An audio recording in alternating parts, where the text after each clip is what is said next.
Hello बच्चों, good evening to all of you. कैसे हैं आप सभी लोग? आई थिंक सो आप सभी लोग बिल्कुल फिट होंगे, मस्त होंगे और जबरदस्त होंगे। और एग्जामिनेशन को देखते हुए इस टाइम अपना बहुत सारा टाइम आप अपनी पढ़ाई को दे रहे होंगे, क्योंकि वक्त आपके पास बिल्कुल भी नहीं बचा हुआ है। ठीक है। सोनू कुमार, हेलो, कैसे हैं बेटा आप?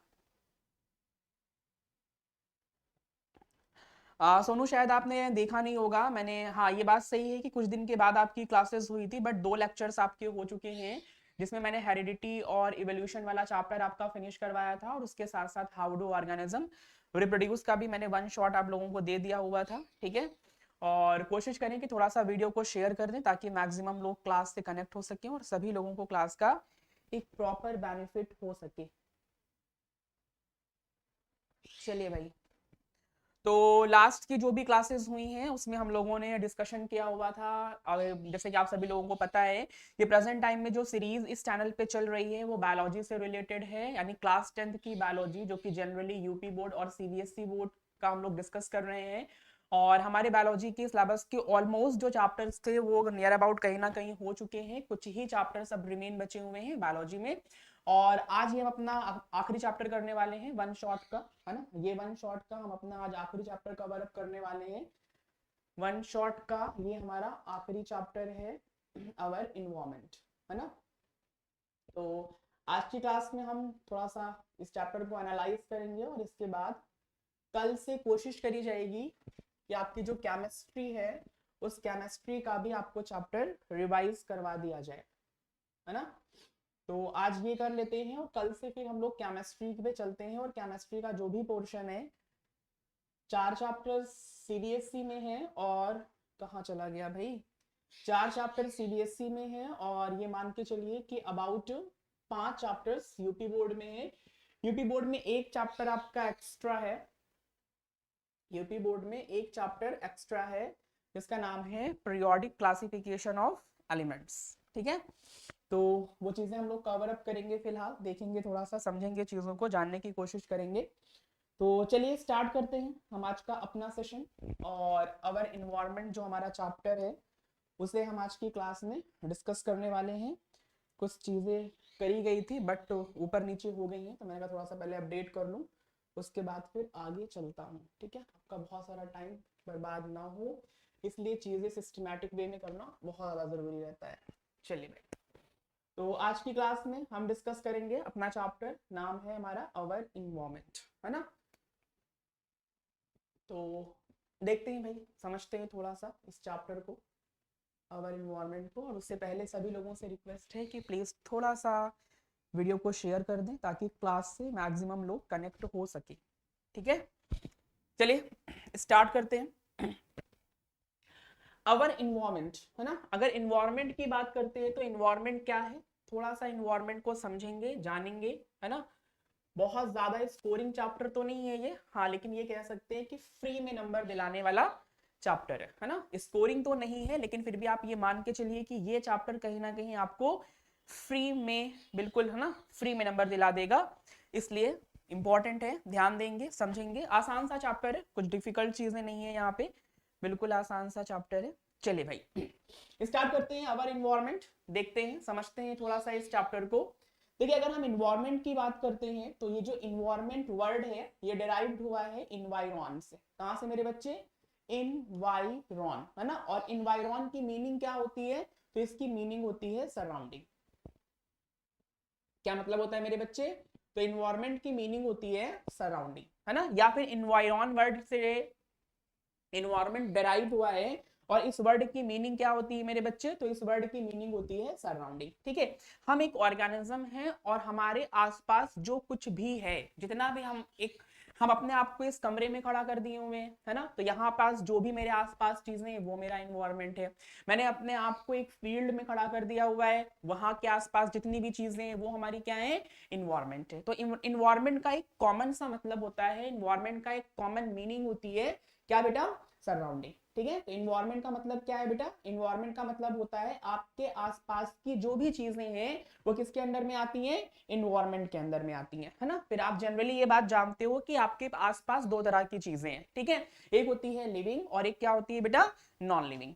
तो अगर हम अपने इन्वायरमेंट की बात करते हैं तो याद रखना है हमारे इन्वायरमेंट में बेसिकली दो चीजें हैं, है ना। इन्वायरमेंट में क्या क्या चीजें आती हैं, तो भाई लिविंग भी आता है जिसे कि हम लोग कहते हैं यहाँ पे बायोटिक, और दूसरा होता है नॉन लिविंग जिसे हम कहते हैं अबायोटिक कंपोनेंट्स। यानी कि बहुत सिंपल भाषा में आप ये कह सकते हैं कि हमारी जो सराउंडिंग है उसे हम इन्वायरमेंट के नाम से जानते हैं, और इन्वायरमेंट में बेसिकली दो ही कंपोनेंट होते हैं, एक लिविंग कंपोनेंट जिसे कि आप लोग बायोटिक कंपोनेंट्स के नाम से जानते हैं, और दूसरा होता है नॉन लिविंग कंपोनेंट जिसे हम लोग कहते हैं अबायोटिक कंपोनेंट, ठीक है। इसके साथ साथ आगे कह रहा है कि जितनी भी चीजें आपके आसपास हैं, जो क्रिएचर्स हैं, वाटर है, एयर है, ये सब भी क्या है, आपकी सराउंडिंग है ना। जैसे कि मैं क्रिएचर्स की बात करता हूं तो सीधी सी बात है वो लिविंग कंपोनेंट है, अगर मैं वाटर की बात करता हूं तो वो क्या है मेरे बच्चे, नॉन लिविंग कंपोनेंट है ना। तो याद रखना है कि आपकी जो सराउंडिंग है वो आपका इन्वायरमेंट होता है, और इन्वायरमेंट में बेसिकली दो ही चीजें आपको देखने को मिलती हैं, पहली होती है बायोटिक और दूसरी होती है अबायोटिक, और जनरली ये दोनों ही एक दूसरे के ऊपर डिपेंडेंट है, और इसी की वजह से इस अर्थ पे एक साइक्लिक प्रोसेस चल रही है जिससे चीजें कॉन्टिन्यूटी में है, ठीक।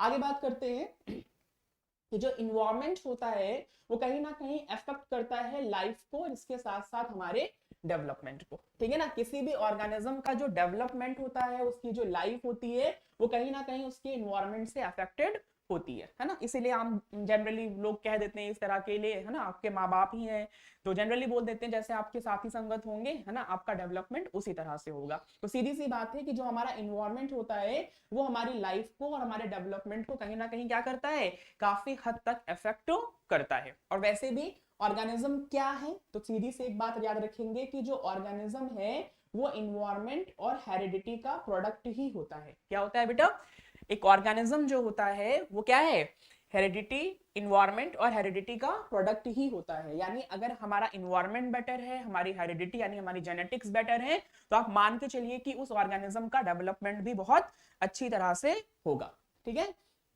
चलिए भाई आगे चलते हैं, देखते हैं और क्या कहा जा रहा है।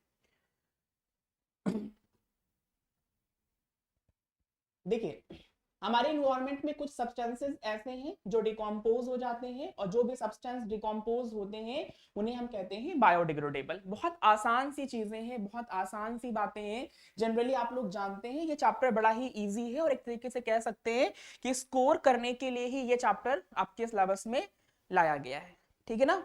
चलिए, तो आपकी सराउंडिंग में ऐसे बहुत सारे सब्सटेंस हैं जो बहुत आसानी से क्या हो जाते हैं, डिकम्पोज हो जाते हैं, यानी माइक्रोबियल एक्टिविटी की वजह से वो अपने आप को सिंपल में ब्रेक डाउन कर लेते हैं। तो ऐसे मटेरियल को हम कहते हैं बायोडिग्रेडेबल, जैसे कि ऑर्गेनिक वेस्ट हो गए, जैसे कि ह्यूमन का एक्सक्रेटर आ जाएगा इसी के अंदर, आपके किचन से निकलने वाला वेस्ट आ जाएगा, पेपर आ जाएगा, ये सब क्या है, ये सब आपके बायोडिग्रेडेबल है। उसके साथ साथ बहुत सारे ऐसे सब्सटेंसेस भी होते हैं जैसे कि प्लास्टिक, है ना, कुछ केमिकल्स जैसे कि डीडीटी, है ना, डीडीटी इंपॉर्टेंट भी है और डीडीटी का फुल फॉर्म भी पूछा जाता है। कुछ फर्टिलाइजर्स, ये कुछ ऐसे सब्सटेंसेस हैं जो इनर्ट हैं, यानी कहने का सेंस ये है कि माइक्रोबियल एक्टिविटीज का इनके ऊपर कोई इफेक्ट नहीं पड़ता है और ये डिकम्पोज नहीं हो सकते हैं, इसीलिए इनका नाम रखा गया है नॉन बायोडिग्रेडेबल, है ना। आपके एग्जाम में खूब आता है, डिफरेंशिएट करिए बायोडिग्रेडेबल क्या है और नॉन बायोडिग्रेडेबल क्या है। तो सिंपली आपको याद रखना है बायोडिग्रेडेबल का मतलब होता है जो माइक्रोबियल एक्टिविटीज की वजह से डिकम्पोज हो जाए, कॉम्प्लेक्स से सिंपल में चेंज हो जाए, उसे हम क्या बोलेंगे बेटा, बायोडिग्रेडेबल, जैसे कि ऑर्गेनिक वेस्ट, ठीक। नाउ सिमिलरली ऐसा कोई सब्सटेंस जो माइक्रोबियल एक्टिविटीज की वजह से डिकम्पोज नहीं हो रहा है, जैसे का तैसा इन्वायरमेंट में बना हुआ है, इन्वायरमेंट में एक्युमुलेट हो रहा है, तो ऐसे सब्सटेंस को हम कहते हैं नॉन बायोडिग्रेडेबल। जैसे कि इसमें प्लास्टिक्स आ जाते हैं, इसके साथ साथ डीडीटी आ जाता है, डीडीटी एक इंसेक्टिसाइड होता है, और बहुत सारे फर्टिलाइजर्स जो कि जनरली डिकम्पोज नहीं होते हैं, इसलिए इन्हें हम लोग किस नाम से जानते हैं बेटा, इसे हम लोग बोलते हैं नॉन बायोडिग्रेडेबल।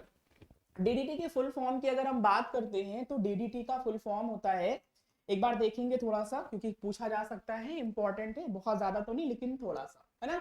डीडीटी की अगर हम लोग बात करते हैं तो इसका फुल फॉर्म होता है डाइक्लोरो डाइफेनाइल, ठीक, ट्राइक्लोरो इथेन। अब आप कहोगे कि ये फुल फॉर्म है या फिर पूरी की पूरी केमिस्ट्री ला दी गई है ना।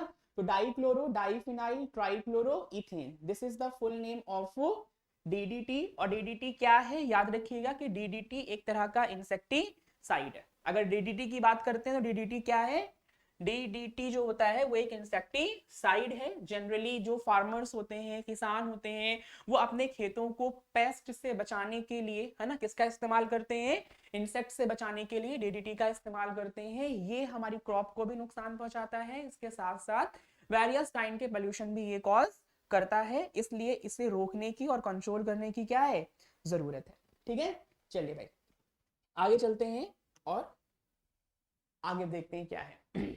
देखिए भाई, एकदम साफ सी बात आपको बताई जा रही है कि जो नॉन बायोडिग्रेडेबल होते हैं वो परसिस्ट रहते हैं इन्वायरमेंट के अंदर, यानी इन्वायरमेंट के अंदर जैसे के तैसे बने रहते हैं और बहुत लॉन्ग टाइम के लिए बने रहते हैं, और कहीं ना कहीं हमारे जो इकोसिस्टम्स होते हैं उनके कंपोनेंट्स को ये नुकसान पहुंचाते हैं, हार्म पहुंचाते हैं, है ना। अब यहाँ पे एक टर्म क्या आ गया बेटा, इकोसिस्टम। तो जानेंगे थोड़ा सा इकोसिस्टम के बारे में और समझने की कोशिश करेंगे कि इकोसिस्टम क्या होता है, ठीक है ना।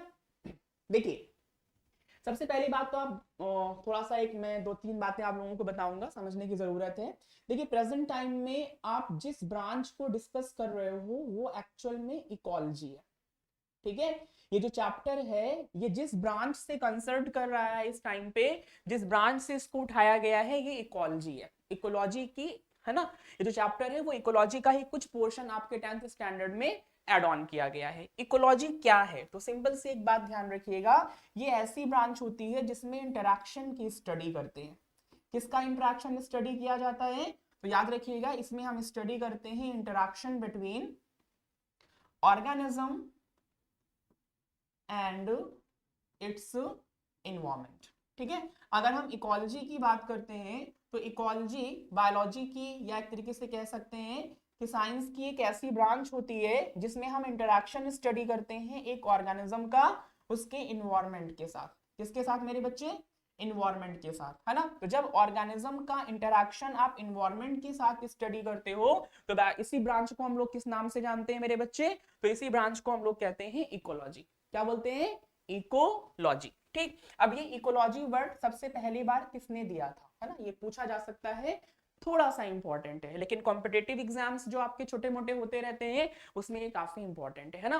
तो अगर हम लोग बात करते हैं इकोलॉजी की, ठीक है, किसी को पता है, कोई बताना चाहेगा इकोलॉजी वर्ड का इस्तेमाल किसने किया था, किसने किया था बता सकते हैं। तो एक साइंटिस्ट थे जिनका नाम था अर्नेस्ट हीकल। क्या नाम था, अर्नेस्ट हीकल, है ना। अर्नेस्ट हीकल ने पहली बार ये इकोलॉजी वर्ड का यूज किया था और बताया इस चीज के बारे में कि ये इंटरैक्शन होता है एक ऑर्गेनिज्म का उसके इन्वायरमेंट के साथ, है ना। और इन्वायरमेंट के कितने कंपोनेंट, तो अभी अभी आपने पढ़ा हुआ है कि इन्वायरमेंट के दो कंपोनेंट होते हैं। वेरी गुड सादिका, बिल्कुल सही जवाब दिया हुआ है आपने। और क्या नाम है भाई, जिया, है ना, दोनों ने बिल्कुल सही जवाब दिया हुआ है। अर्नेस्ट हीकल वो साइंटिस्ट हैं जिन्होंने पहली बार इकोलॉजी टर्म को यूज किया हुआ है। काफी इंपॉर्टेंट चीजें हैं भाई, मतलब और बहुत ही एक तरीके से कह सकते हैं कि ये काफी स्कोरिंग है और कहीं ना कहीं आपके मार्क्स को बढ़ाने के लिए, है ना। बिल्कुल, हाँ बिल्कुल सही है, बढ़िया है सोनू कुमार, बिल्कुल सही बात कह रहे हैं आप, ठीक है। तो interaction between organism and it's environment, ये इकोलॉजी के अंदर डिस्कस करवाया जाता है। और इकोलॉजी टर्म का इस्तेमाल पहली बार किसने किया हुआ था, तो याद रखिए इकोलॉजी वर्ड का इस्तेमाल पहली बार अर्नेस्ट हीकल ने किया हुआ था, ठीक है। देखिए एक बात याद रखिएगा कि अगर आप अपने इन्वायरमेंट को डिस्कस करना चाहते हैं, आप अपने इन्वायरमेंट को पढ़ना चाहते हैं, तो आसान नहीं है, क्योंकि इन्वायरमेंट में बहुत सारी चीजें हैं। तो हम लोग क्या करते हैं कि इन्वायरमेंट्स को फ्रेगमेंट्स में स्टडी करवाते हैं, फ्रेगमेंट्स में पढ़ते हैं, है ना। तो हमारे इन्वायरमेंट का जो एक फ्रेगमेंट होता है उस फ्रेगमेंट को ही आप क्या बोल सकते हो, इकोसिस्टम बोल सकते हो। क्या बोल सकते हो मेरे बच्चे, इन्वायरमेंट के फ्रेगमेंट्स को ही आप बोल सकते हैं कि वो क्या है, इकोसिस्टम, है ना। अब यहाँ पे भी एक अच्छा क्वेश्चन आता है कि टर्म इकोसिस्टम पहली बार किसने यूज किया था, है ना। तो इस टर्म की अगर मैं बात करता हूं इकोसिस्टम की, तो इसको यूज करने वाले साइंटिस्ट कौन थे, कोई बताएगा टर्म इकोसिस्टम किसने यूज किया था। कोई बताना चाहेगा टर्म इकोसिस्टम किसने यूज किया था? जल्दी बताएं भाई। ओके भरद्वाज जी, वेरी गुड। सादिका ने आंसर किया हुआ है सर एजी टैंसले, बिल्कुल सही बात है। टर्म इकोसिस्टम किसने दिया हुआ था? तो याद रखना है कि टर्म इकोसिस्टम एजी टैंसले ने यूज किया था, एजी टैंसले, है ना। तो दो बातें हैं, इकोलॉजी टर्म का इस्तेमाल पहली बार अर्नेस्ट हीकल ने किया हुआ था, और अगर मैं बात करता हूं किसका, इकोसिस्टम का, तो इसका इस्तेमाल एजी टैंसले ने किया था। मैं अपनी बात को थोड़ा रिपीट करूंगा और समझाने की आपको कोशिश करूंगा। बिल्कुल भरद्वाज, एकदम सही बात आप भी बोल रहे हैं। एजी टैंसले वो साइंटिस्ट हैं जिन्होंने पहली बार इकोसिस्टम वर्ड का इस्तेमाल किया था, ठीक है ना। चलिए, एक बात मैंने अभी आपको बताई थी कि हमारा इन्वायरमेंट बहुत बड़ा है, ठीक है। इस कमरे के अंदर मैंने अपने आप को एक तरीके से कह सकती है, इस कमरे के अंदर मैं अगर हूं तो मेरा इन्वायरमेंट लिमिटेड है, लेकिन मैं किसी फील्ड में अगर जाकर के खड़ा हो जाऊं तो जहां तक मेरी नजरें जा रही हैं वहां तक इन्वायरमेंट है, और उसके आगे भी हमारा इन्वायरमेंट है। तो इन्वायरमेंट को स्टडी कर पाना क्या है, आसान नहीं है। आप इन्वायरमेंट को नॉर्मली स्टडी नहीं कर सकते हो, इसलिए कहा गया है कि इन्वायरमेंट को आप बांट दो, टुकड़ों में बांट करके आप उसको पढ़ो। और जब इन्वायरमेंट को आप टुकड़ों में बांटते हो तो इसी को हम लोग क्या कहते हैं, इकोसिस्टम बोलते हैं। क्या बोलते हैं मेरे बच्चे? इकोसिस्टम के नाम से जानते हैं, ठीक है। कोई बताएगा भाई कि इकोसिस्टम की डेफिनेशन क्या होती है? कोई डिफाइन कर सकता है इकोसिस्टम को? जल्दी बताएं, इकोसिस्टम को कोई डिफाइन कर सकता है? What is ecosystem? कोई डिफाइन करना चाहेगा इकोसिस्टम को? कोई डिफाइन करना चाहेगा इकोसिस्टम को? जल्दी बताएं बेटा, व्हाट इज इकोसिस्टम? कोई डिफाइन करना चाहेगा इकोसिस्टम को? इकोसिस्टम क्या है? इंपॉर्टेंट है, इकोसिस्टम भी पूछा जाता है आपके एग्जाम में, और इसके साथ साथ इकोसिस्टम के कंपोनेंट्स भी पूछे जाते हैं, दोनों चीजें पूछ ली जाती हैं। कोई बताना चाहेगा इकोसिस्टम क्या होता है? वेरी गुड, भरद्वाज ने आंसर किया हुआ है, interaction between abiotic and biotic components, बिल्कुल सही बात है। देखिए, अभी आपने पढ़ा हुआ है कि इन्वायरमेंट के दो कंपोनेंट्स होते हैं, आपके इन्वायरमेंट्स के दो कंपोनेंट्स होते हैं, अभी आपने स्टडी किया। एक का नाम होता है बायोटिक और एक का नाम क्या होता है, अबायोटिक, है ना। Biotic and abiotic. तो जो बायोटिक और अबायोटिक कंपोनेंट्स होते हैं, इनके बीच का जो रिलेशन होता है, क्या होता है मेरे बच्चे, इनके बीच का जो रिलेशनशिप होता है उसे हम लोग कहां पे स्टडी करते हैं, इकोसिस्टम में। तो इकोसिस्टम क्या है, तो this is the relationship between living and non living. ठीक, बहुत अच्छी बात है। भरद्वाज जी आप कहां से हैं ये बात जरूर बताइएगा प्लीज। चलिए भाई, तो interaction between biotic and abiotic component क्या कहलाता है, इकोसिस्टम कहलाता है। और इकोसिस्टम टर्म का इस्तेमाल सबसे पहली बार किसने किया था? तो याद रखना है भाई कि इकोसिस्टम टर्म का इस्तेमाल सबसे पहली बार एजी टैंसले ने किया हुआ था। और ये है क्या, तो ये इंटरैक्शन है किसके बीच का, अबायोटिक और अबायोटिक कंपोनेंट्स के बीच का। ठीक है, बहुत बढ़िया सोनू कुमार। चलिए भाई आगे चलते हैं और थोड़ा सा देखते हैं कि इकोसिस्टम कितनी तरह के हो सकते हैं और इकोसिस्टम के क्या क्या कंपोनेंट्स हो सकते हैं, ठीक है।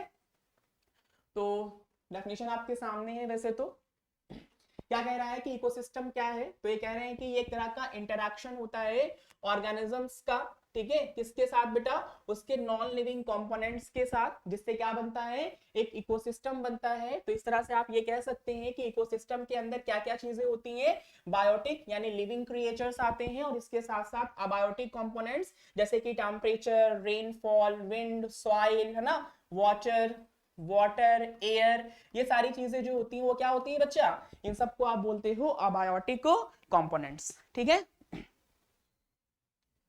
बिलासपुर, आगरा, चलिए बहुत अच्छी बात है भाई, मोस्ट वेलकम है आपका। और जो भी लोग चैनल पे पहली बार विजिट कर रहे हैं उनसे मेरी हार्टली रिक्वेस्ट है कि प्लीज चैनल को सब्सक्राइब जरूर करें और वीडियो को अपने फ्रेंड्स के साथ शेयर करना बिल्कुल भी ना भूलें। आइए थोड़ा सा देख लेते हैं इकोसिस्टम के टाइप को, है ना। और कुछ चीजें हमारे यहाँ एकदम मतलब बिल्कुल एकदम इंपॉर्टेंट हैं और जो कि आती रहती हैं और अक्सर एग्जामिनेशन में कहीं ना कहीं पूछी ही जाती हैं, तो उनकी बात कर लेते हैं, ठीक है। जैसे कि यहाँ पे इकोसिस्टम की बात करी जा रही है, तो इकोसिस्टम को सबसे पहले हमने कितने पार्ट में क्लासिफाई किया है बच्चा, दो पार्ट में क्लासिफाई किया हुआ है। सबसे पहले हमारे पास है मैन मेड इकोसिस्टम और दूसरा हमारे पास है नेचुरल इकोसिस्टम। अब सीधी सी बात है कि मैन मेड इकोसिस्टम का मतलब ये हुआ कि इसको बनाने वाले हम और आप हैं, यानी इंसान ने बनाया हुआ है। जबकि अगर हम नेचुरल की बात करते हैं तो इट मींस इसे नेचर ने क्रिएट किया हुआ है, यानी हमारे ईश्वर ने क्रिएट किया हुआ है। तो जो चीजें ह्यूमन बना रहा है उसे हम बोलेंगे मैन मेड इकोसिस्टम, और जो चीजें ईश्वर ने बनाई हैं उसे हम लोग क्या बोल रहे हैं, नेचुरल इकोसिस्टम। ठीक है, तो मेनली कितने पार्ट में आपने इसको बांटा है, 2 पार्ट में बांटा हुआ है। चलिए, मैनमेड इकोसिस्टम आप लोगों के यहाँ खूब पूछे जाते हैं, जिसमें से ये बड़ा इंपॉर्टेंट है एक्वेरियम, है ना। एक्वेरियम आपको पता है भाई, घरों में हमारे एक्वेरियम होता है, तो ये एक्वेरियम क्या किया है। हाँ सोनू, कोशिश करता हूँ, आप लोग नोट्स के लिए रेगुलरली कहते रहते हो बेटा, बट मेरे पास कोई ऑप्शन नहीं है, बट मैं कोशिश करूंगा कि ये नोट्स आप तक पहुंच जाएं। ठीक है, कुछ सोर्सेस की मदद से कोशिश करूंगा कि ये नोट्स आप तक पहुंच जाएं। तो एक्वेरियम, कुछ लोग बहुत शौकीन होते हैं, है ना, घरों में मछलियों को पालते हैं, तो वो एक्वेरियम पूरा बिल्डअप करते हैं। तो एक्वेरियम के अंदर क्या चीजें हैं भाई, पेड़ पौधे भी होते हैं, वाटर होती है, ऑक्सीजन के लिए आप उसमें पंप लगाते हो, तो ये सारी चीजें, मछलियां हैं उसके अंदर, तो लिविंग कंपोनेंट हो गई। छोटे छोटे से माइक्रो ऑर्गेनिजम्स भी डेवलप हो जाते हैं, तो वो भी लिविंग कंपोनेंट्स हो गए। तो इस तरह से जो एक्वेरियम होता है वो आपने बनाया है, सो दैट्स वाई एक्वेरियम एक मैनमेड इकोसिस्टम है, या फिर कभी कभी कंफ्यूज करने के लिए इसी को लिख देते हैं आर्टिफिशियल। क्या लिख देते हैं मेरे बच्चे, आर्टिफिशियल इकोसिस्टम। तो आपको याद रखना है, चाहे वो मैनमेड पूछे या फिर आर्टिफिशियल पूछे, दोनों की बात सेम है ना। अब अगला इसमें क्या है, आपकी क्रॉप लैंड, यानी जितनी भी फील्ड्स होती हैं, और फील्ड्स में जो भी फसल आपने लगा रखी हुई है वो भी किस में जाती है, मैनमेड इकोसिस्टम में या फिर आर्टिफिशियल इकोसिस्टम में जाती है। आगे बात कर लेते हैं किसकी, नेचुरल इकोसिस्टम की। तो नेचुरल इकोसिस्टम को हम लोगों ने 2 पार्ट में बांट दिया हुआ है, एक एक्वाटिक इकोसिस्टम है और दूसरा कौन सा है, टेरेस्ट्रियल। यानी जब हम लोग पानी वाले इकोसिस्टम की बात करते हैं तो उसे हम कह रहे हैं एक्वाटिक, और जब हम लोग कहाँ पे आते हैं, लैंड पे यानी जमीन की बात करते हैं, तो इसी को हम लोग बोलते हैं क्या, टेरेस्ट्रियल इकोसिस्टम। ठीक है, तो इकोसिस्टम को कितने पार्ट में बांटा गया है बेटा, 2 पार्ट में बांटा गया है। पहला है हमारा एक्वाटिक, नेचुरल इकोसिस्टम को 2 पार्ट में बांटा गया है, पहला है एक्वाटिक और दूसरा है टेरेस्ट्रियल। अब एक्वाटिक की अगर मैं बात करूं तो पानी 2 तरह का है, एक मरीन होता है और एक जो होता है वो फ्रेश वाटर होता है ना। तो फिर से इसको 2 पार्ट में बांट दिया गया, मरीन इकोसिस्टम और अगला हो गया हमारा fresh water ecosystem. Marine ecosystem में कौन कौन आ जाएगा, सी और ओशियंस आ जाएंगे, है ना। जबकि मैं फ्रेश वाटर की बात करता हूं तो इसमें कौन आएगा, रिवर, लेक, पोन्ड, पूल, है ना, ये सब किस में आ जाएंगे, फ्रेश वाटर इकोसिस्टम में आ जाएंगे। बात करते हैं टेरेस्ट्रियल इकोसिस्टम की या फिर लैंड इकोसिस्टम की, जिसमें फॉरेस्ट आएंगे, डिजर्ट्स आएंगे, ग्रास लैंड आएंगे, है ना। ये एग्जाम्पल बहुत ही ज्यादा इंपॉर्टेंट है, तो प्लीज ध्यान जरूर रखिएगा। और आपके एग्जाम में अक्सर करके जो क्वेश्चन पूछा गया है वो जनरली यही आता है कि भाई मैनमेड इकोसिस्टम का 1-2 एग्जाम्पल बता दीजिए और नेचुरल इकोसिस्टम का 1-2 एग्जाम्पल बता दीजिए। तो नेचुरल में आप कोई भी लिख सकते हो, ये सारे सारे के सारे किसमें आ जाएंगे, नेचुरल में आ जाएंगे। तो ये बात आप याद रखिएगा कि इकोसिस्टम के दो मेन टाइप होते हैं। सबसे पहला टाइप कौन सा था बेटा, एक था मैनमेड और एक था नेचुरल। फिर नेचुरल को हम लोगों ने 2 पार्ट में डिवाइड कर दिया, एक्वाटिक और टेरेस्ट्रियल। एक्वाटिक को 2 पार्ट में क्लासिफाई कर सकते हैं, मरीन और फ्रेश वाटर। ठीक है, तो ये थोड़ा सा दिमाग में आप लोग रखिएगा। आगे देखते हैं, थोड़ा सा समझते हैं इसके कंपोनेंट्स के बारे में कि इकोसिस्टम के कौन कौन से कंपोनेंट्स देखने को मिल जाते हैं हमें। ठीक है ना, थोड़ा सा एक फ्लो है वो बनाना चाहूंगा और आप लोग थोड़ा सा इसको समझेंगे इकोसिस्टम को। ठीक है, चलिए भाई देखिए, अगर मैं इकोसिस्टम की बात करता हूं तो आपने अभी अभी इस चीज के बारे में बताया कि भाई इकोसिस्टम जो होता है वो रिलेशनशिप है, किसके बीच का रिलेशनशिप है, तो this is the relationship between biotic and abiotic components, biotic and abiotic components. ठीक है, अब अगर बात किया जाता है इकोसिस्टम की, तो आपने इससे कितने कंपोनेंट्स बता दिए हुए हैं, 2 कंपोनेंट्स बता दिए हुए हैं, है ना। इकोसिस्टम के अगर आप कंपोनेंट्स की बात करते हैं तो इकोसिस्टम के आपने 2 कंपोनेंट्स बताए हैं। कौन कौन से 2 कंपोनेंट्स हैं भाई, एक को आपने कहा है अबायोटिक कंपोनेंट और दूसरे को आपने कहा है biotic components, biotic components.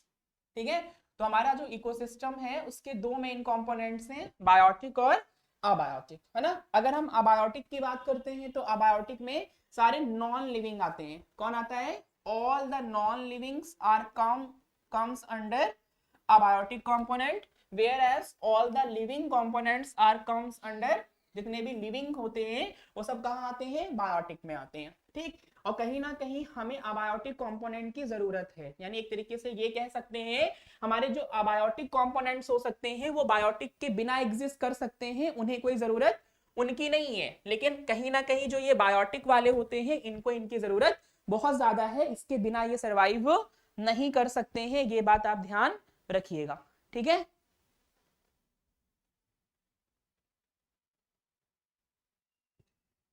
Sonu क्या कहना चाह रहे हैं भाई आप,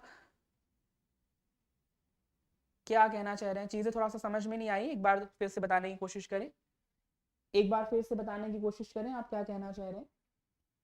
देखिए अगर अबायोटिक की बात करता हूं तो कुछ इंपॉर्टेंट है, जैसे कि सनलाइट, ठीक है, सनलाइट के बिना लाइफ एग्जिस्ट करना इम्पॉसिबल सी बात है। इसी तरीके से मैं बात कर लेता हूँ एयर की, ऐसे ही बात कर लेता हूँ वाटर की, सॉइल की, तो जो भी ये मैंने अबायोटिक कंपोनेंट्स लिखे हुए हैं ये सब कहीं ना कहीं लाइफ को सस्टेन करने के लिए बड़े ही इंपॉर्टेंट है, इनके बिना लाइफ को इमेजिन कर पाना भी क्या है, बहुत ही मुश्किल है। जबकि अबायोटिक कंपोनेंट्स की अगर मैं बात करता हूं तो अबायोटिक कंपोनेंट्स को हम क्लासिफाई कर सकते हैं कितने पार्ट में, ध्यान रखिएगा कि अबायोटिक कंपोनेंट्स को हम क्लासिफाई कर सकते हैं तीन पार्ट्स, सॉरी बायोटिक कंपोनेंट्स को हम क्लासिफाई कर सकते हैं तीन पार्ट्स में, बायोटिक कंपोनेंट को तीन पार्ट में बांटा जा सकता है। कौन कौन से, सबसे पहले होते हैं बेटा हमारे प्रोड्यूसर्स, कौन होते हैं, प्रोड्यूसर्स। प्रोड्यूसर्स की अगर मैं बात करता हूं तो इसके अंडर में सारे के सारे ग्रीन प्लांट्स आते हैं, है ना।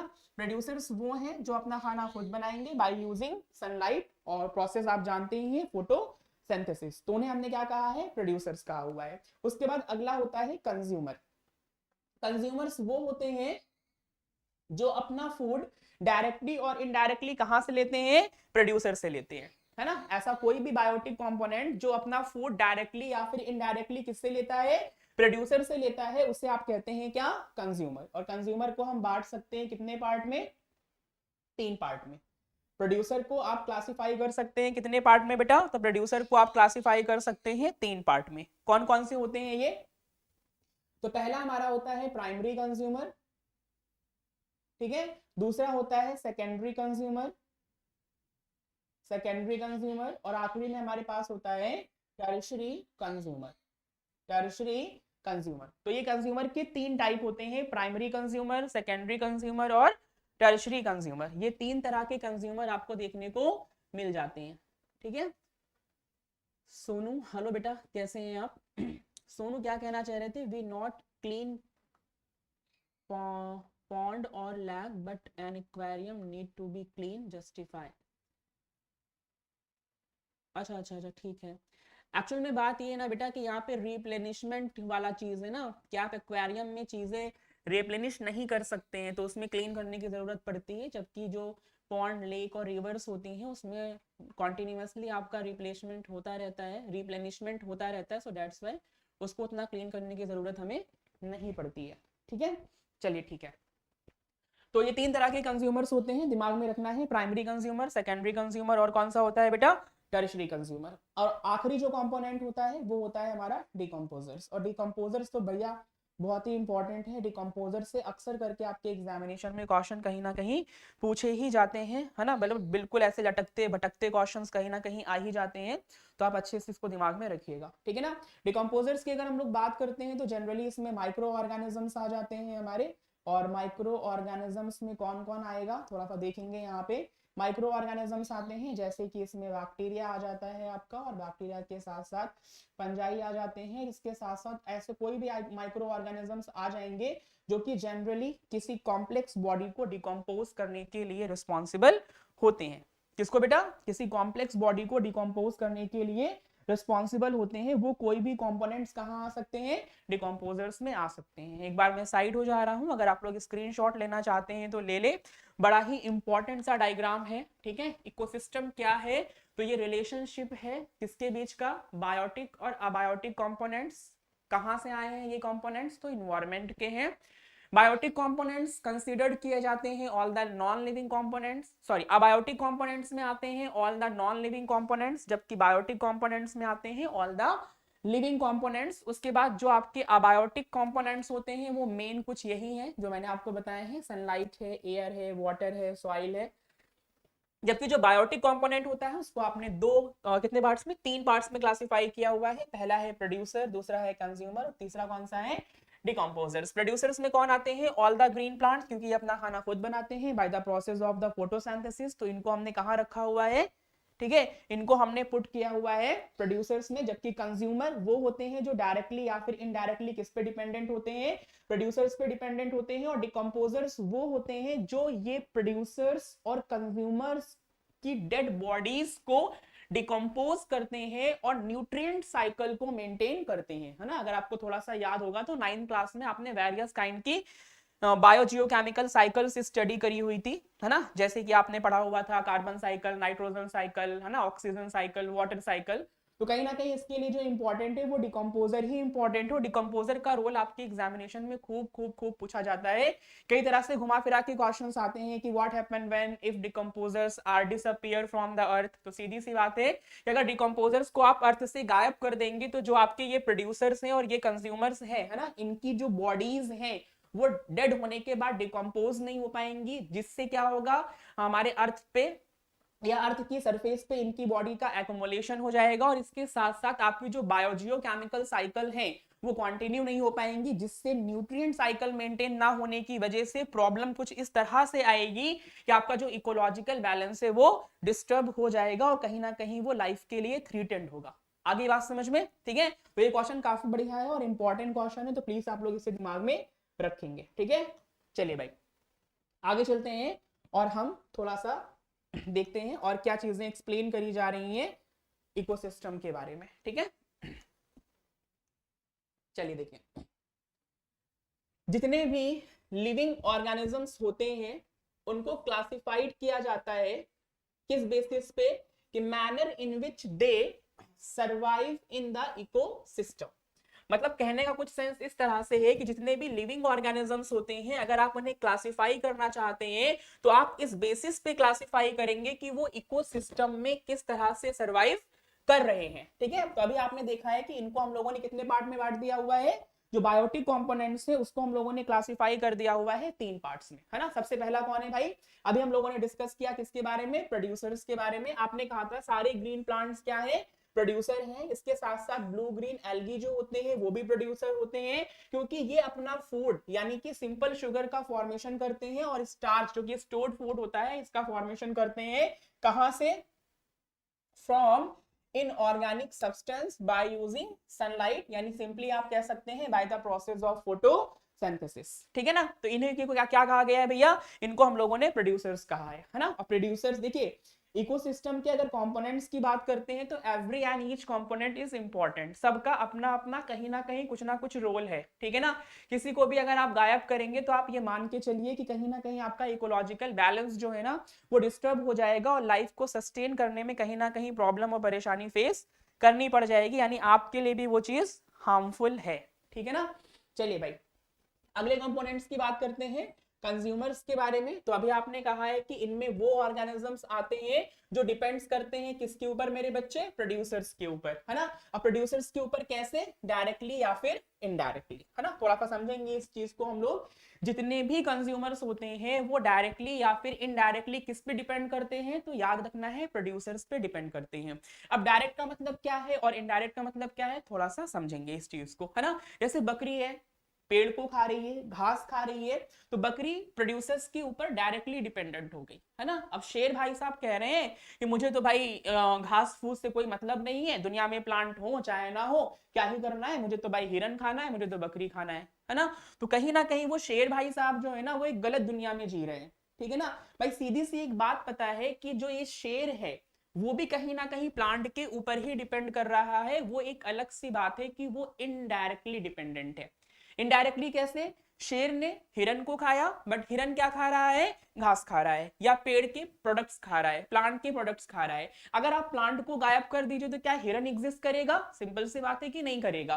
फिर क्या जो शेर भाई साहब घमंड कर रहे थे अपने ऊपर, क्या वो एग्जिस्ट करेंगे, तो वो भी एग्जिस्ट नहीं करेंगे, है ना। इसलिए हर एक कंपोनेंट कहीं ना कहीं एक दूसरे के साथ इंटरैक्ट करता है, एक दूसरे के साथ वो रिलेशन मेंटेन करता है। तो याद रखना इस चीज के बारे में कि इकोसिस्टम का हर एक कंपोनेंट अपने प्लेस पे अपनी इंपॉर्टेंस रखता है, ठीक है।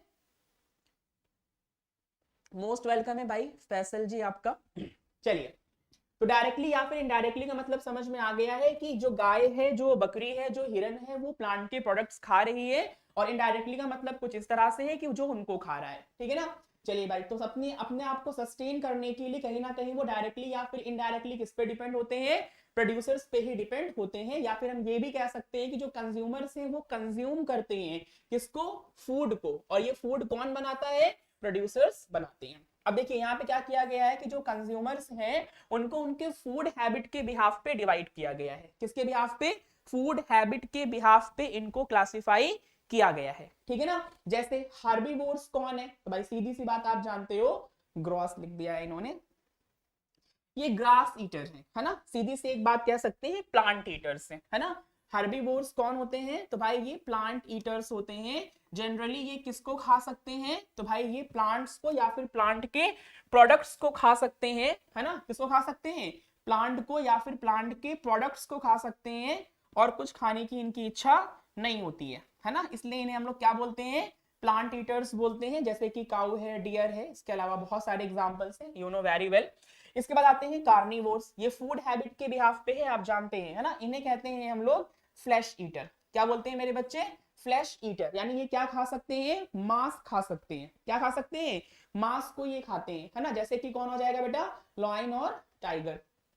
इसके बाद कुछ ऐसे होते हैं जो पैरासाइट के फॉर्म में होते हैं। पैरासाइट आप लोग जानते हैं बहुत अच्छी तरह से, कई बार चीजें आपके साथ डिस्कस करी गई हैं कि what is the meaning of the parasite, है ना। पैरासाइट का एक छोटा सा मतलब होता है कि जब कोई ऑर्गेनिज्म किसी के ऊपर रहता है, बॉडी के ऊपर या फिर बॉडी के अंदर फीड करता है, और उस बॉडी को कहते क्या है हम लोग, होस्ट। जैसे कि प्लाज्मोडियम, है ना, हम लोगों ने बार बार पढ़ा था इस चीज के बारे में कि प्लाज्मोडियम क्या है, एक मलेरियल पैरासाइट है ना। अगर हम प्लाज्मोडियम की बात करते हैं तो प्लाज्मोडियम क्या है, तो आप सभी लोग जानते हो कि प्लाज्मोडियम एक मलेरियल पैरासाइट होता है, ये मलेरिया कॉज करने के लिए रिस्पॉन्सिबल होता है, ठीक। आगे कुछ होते हैं जिनको हम लोगों ने ओमनीवोर्स कहा है, ठीक, आप जानते हैं बहुत अच्छे तरीके से, हार्बीवोर्स, कार्निवोर्स, ओमनीवोर्स, है ना। ओमनीवोर्स में क्या है, कह रहे हैं कि ये फीड करते हैं दोनों के ऊपर, प्लांट भी खा सकते हैं, इसके साथ साथ फ्लैश भी खा सकते हैं, है ना। इसमें क्रो को रखा गया है, और क्रो के साथ साथ एक सबसे बड़ा जानवर कौन है, ह्यूमन, है ना। अगर आपको कोई कभी जानवर बुलाए तो बुरा मानने की जरूरत नहीं है,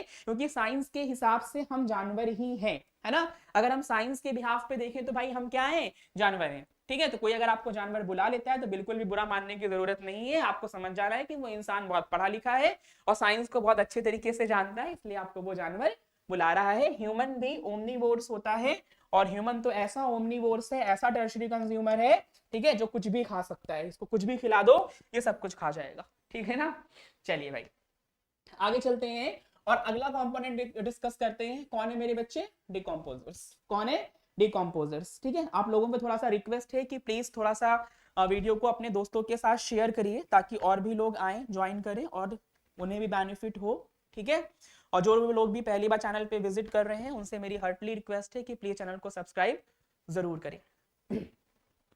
डिकम्पोजर्स की अगर हम लोग बात करते हैं तो इनका नाम ही बता रहा है कि ये डिकम्पोज करने के लिए रिस्पॉन्सिबल है, और डिकम्पोजिशन का एक छोटा सा मतलब होता है कॉम्प्लेक्स चीजों का सिंपल चीजों में चेंज हो जाना। क्या कहलाता है ये प्रोसेस, आपकी डिकम्पोजिशन कहलाता है। तो इसके अंदर में कौन कौन आ गया है, फंजाई आ गया है, और कौन आ गए हैं, बैक्टीरिया आ गए हैं। जो फंजाई और बैक्टीरिया होते हैं ये ब्रेक डाउन करते हैं या फिर डिकम्पोज करते हैं किसको बेटा, डेड प्लांट, एनिमल्स, या फिर कॉम्प्लेक्स कंपाउंड को किसमें, सिंपल कंपाउंड में, है ना। और इससे क्या होता है कि जो डिकम्पोजर्स होते हैं वो कहीं ना कहीं हेल्पफुल है, ये वर्ड बड़ा इंपॉर्टेंट है, replenishment of the natural resources. जितने भी नेचुरल रिसोर्सेज होते हैं उन सभी नेचुरल रिसोर्सेज को रिप्लेनिश्ड करने के लिए कौन रिस्पॉन्सिबल है, डिकम्पोजर रिस्पॉन्सिबल होते हैं। अगर डिकम्पोजर्स को आपके इकोसिस्टम से हटा दिया जाए, किसी भी इकोसिस्टम से हटा दिया जाए, तो आप याद रखिएगा कि कहीं ना कहीं इकोलॉजिकल बैलेंस डिस्टर्ब हो जाएगा। तो कहीं ना कहीं ये बात दिमाग में रखनी है कि डिकम्पोजर्स का काफी इंपॉर्टेंट रोल होता है, ठीक। अच्छा, इसके साथ साथ एक बात और याद रखिएगा, जैसे कि मैंने आपको बताया है कि डिकम्पोजर्स के अंडर में जनरली माइक्रो ऑर्गेनिजम्स आते हैं, है ना। एक थोड़ा सा इंपॉर्टेंट है, देखेंगे इसको हम लोग, वल्चर, है ना। वल्चर के बारे में कोई कुछ बताना चाहेगा मेरे को, थोड़ा सा मैं देखूंगा। वल्चर जानते हो भाई, वल्चर के बारे में कुछ बताओगे, क्या बात है, कुछ तो बता दो, बताएं भाई। वल्चर के बारे में कुछ जानते हैं? आम बोलचाल की भाषा में आप इसे गिद्ध के नाम से जानते हैं, है ना। और काफी इंपॉर्टेंस ये भी कहीं ना कहीं रखता था। लेकिन स्पीसीज कुछ हमारे एक्टिविटीज की वजह से, ह्यूमन की एक्टिविटीज की वजह से जो स्पीसीज हैं वो अफेक्टेड हो रही हैं और कहीं ना कहीं टाइम के साथ क्या हो जाती हैं, एक्सटिंक्ट भी हो जाती हैं। तो उसी में से अगर हम वल्चर की बात करते हैं, गिद्ध की बात करते हैं, तो इसको भी दिक्कत है ना। ये भी कहीं ना कहीं इंडेंजर्ड स्पीसीज में आ चुका है और इसके भी एक्सटिंक्ट होने के चांसेस बहुत ज्यादा हो चुके हैं। अगर केयर ना किया गया तो ये भी क्या हो जाएगा, हमारे अर्थ से गायब हो जाएगा। और कुछ दिनों के बाद हम अपने बच्चों को बताएंगे इस चीज के बारे में कि देखो बेटा ऐसा भी कोई प्राणी पाया जाता था, है ना।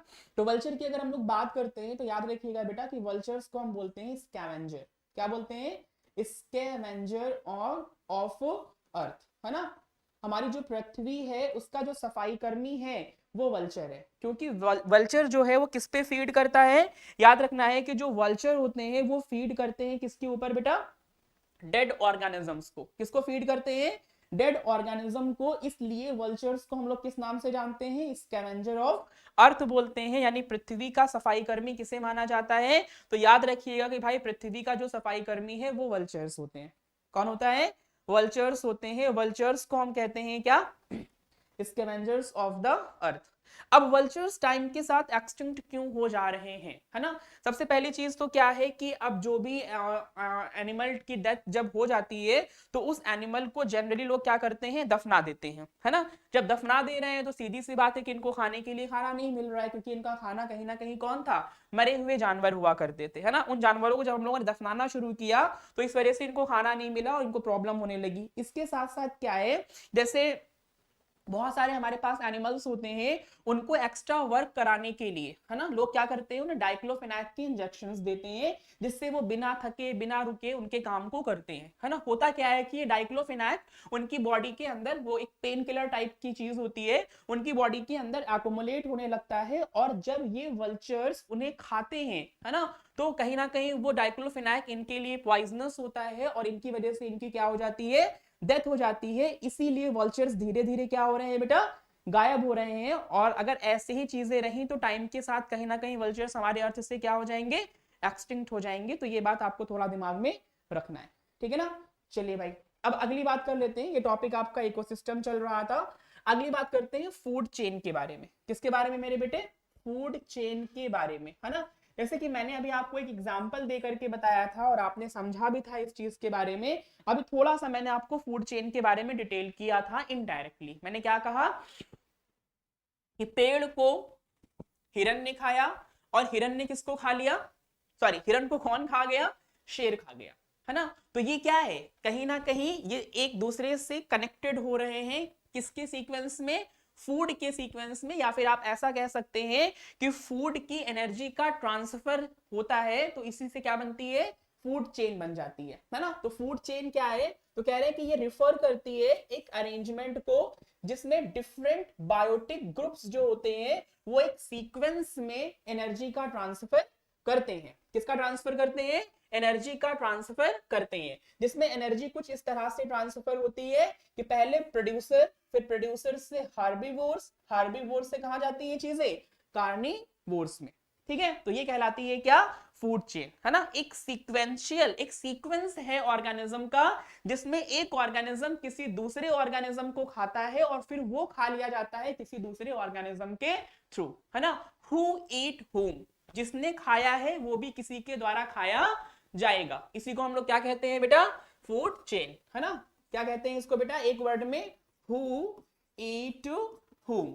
ठीक, ये छोटी सी एक डेफिनेशन है फूड चेन के रिगार्डिंग। अगर किसी ने किसी को खा लिया है तो उसको भी कोई ना कोई खाएगा, है ना। और जिसको कोई नहीं खा पाएगा वो टर्शरी कंज्यूमर में आ जाएगा, है ना। टर्शरी कंज्यूमर, मैंने अभी आपको टर्शरी कंज्यूमर के बारे में बताया था, ठीक है ना। चलिए भाई, थोड़ी सी एक दो फूड चेन है यहाँ पे, थोड़ा सा समझेंगे और फूड चेन की इंपॉर्टेंस को भी जानने की कोशिश करेंगे। ठीक, ये डायग्राम आपके सामने मैंने रिप्रेजेंट किया हुआ है जो कि फूड चेन का है। देखेंगे, जानेंगे इसमें कि कौन ऑर्गेनिज्म किसको खा रहा है, ठीक है।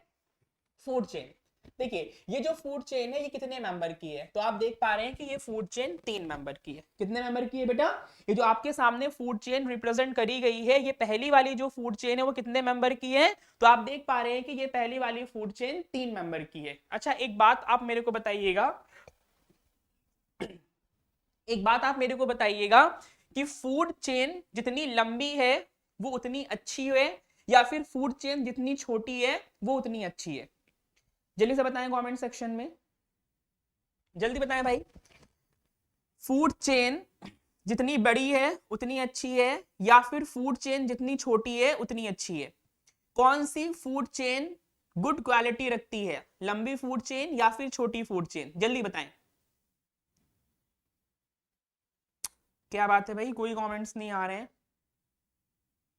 कौन सी फूड चेन बेस्ट है, छोटी फूड चेन अच्छी होती है या फिर बड़ी फूड चेन अच्छी होती है? जल्दी बता दें। वेरी गुड, साधिका ने आंसर किया हुआ है कि सर स्मॉल फूड चेन जो होती है वो बेटर होती है। सही बात है ना। और आपके एग्जामिनेशन में ऐसे क्वेश्चंस भी आते हैं, आपके एग्जाम में पूछ लिया जाता है कि भाई 2 कंपोनेंट की फूड चेन बताइए, 3 कंपोनेंट की फूड चेन बताइए, 4 कंपोनेंट की फूड चेन बताइए, 5 कंपोनेंट की फूड चेन बताइए, है ना। मिनिमम ये 3 से शुरू करते हैं और मैक्सिमम ये 5 तक जाते हैं, है ना। और अमन यादव ने बताया है पर छोटी फूड चेन होती है। ठीक है, बहुत अच्छी बात है भाई। जो लोग भी पहली बार चैनल पे विजिट कर रहे हैं उनसे मेरी हार्टली रिक्वेस्ट है कि प्लीज चैनल को सब्सक्राइब जरूर करें और अपने फ्रेंड्स के साथ शेयर करना बिल्कुल भी ना भूलें, है ना। तो ये आपकी पहली फूड चेन है जो कितने कितने मेंबर की है, 3 मेंबर की है। और फूड चेन के हर एक कंपोनेंट को आप कहते हैं ट्रॉफिक लेवल। क्या कहते हैं मेरे बच्चे?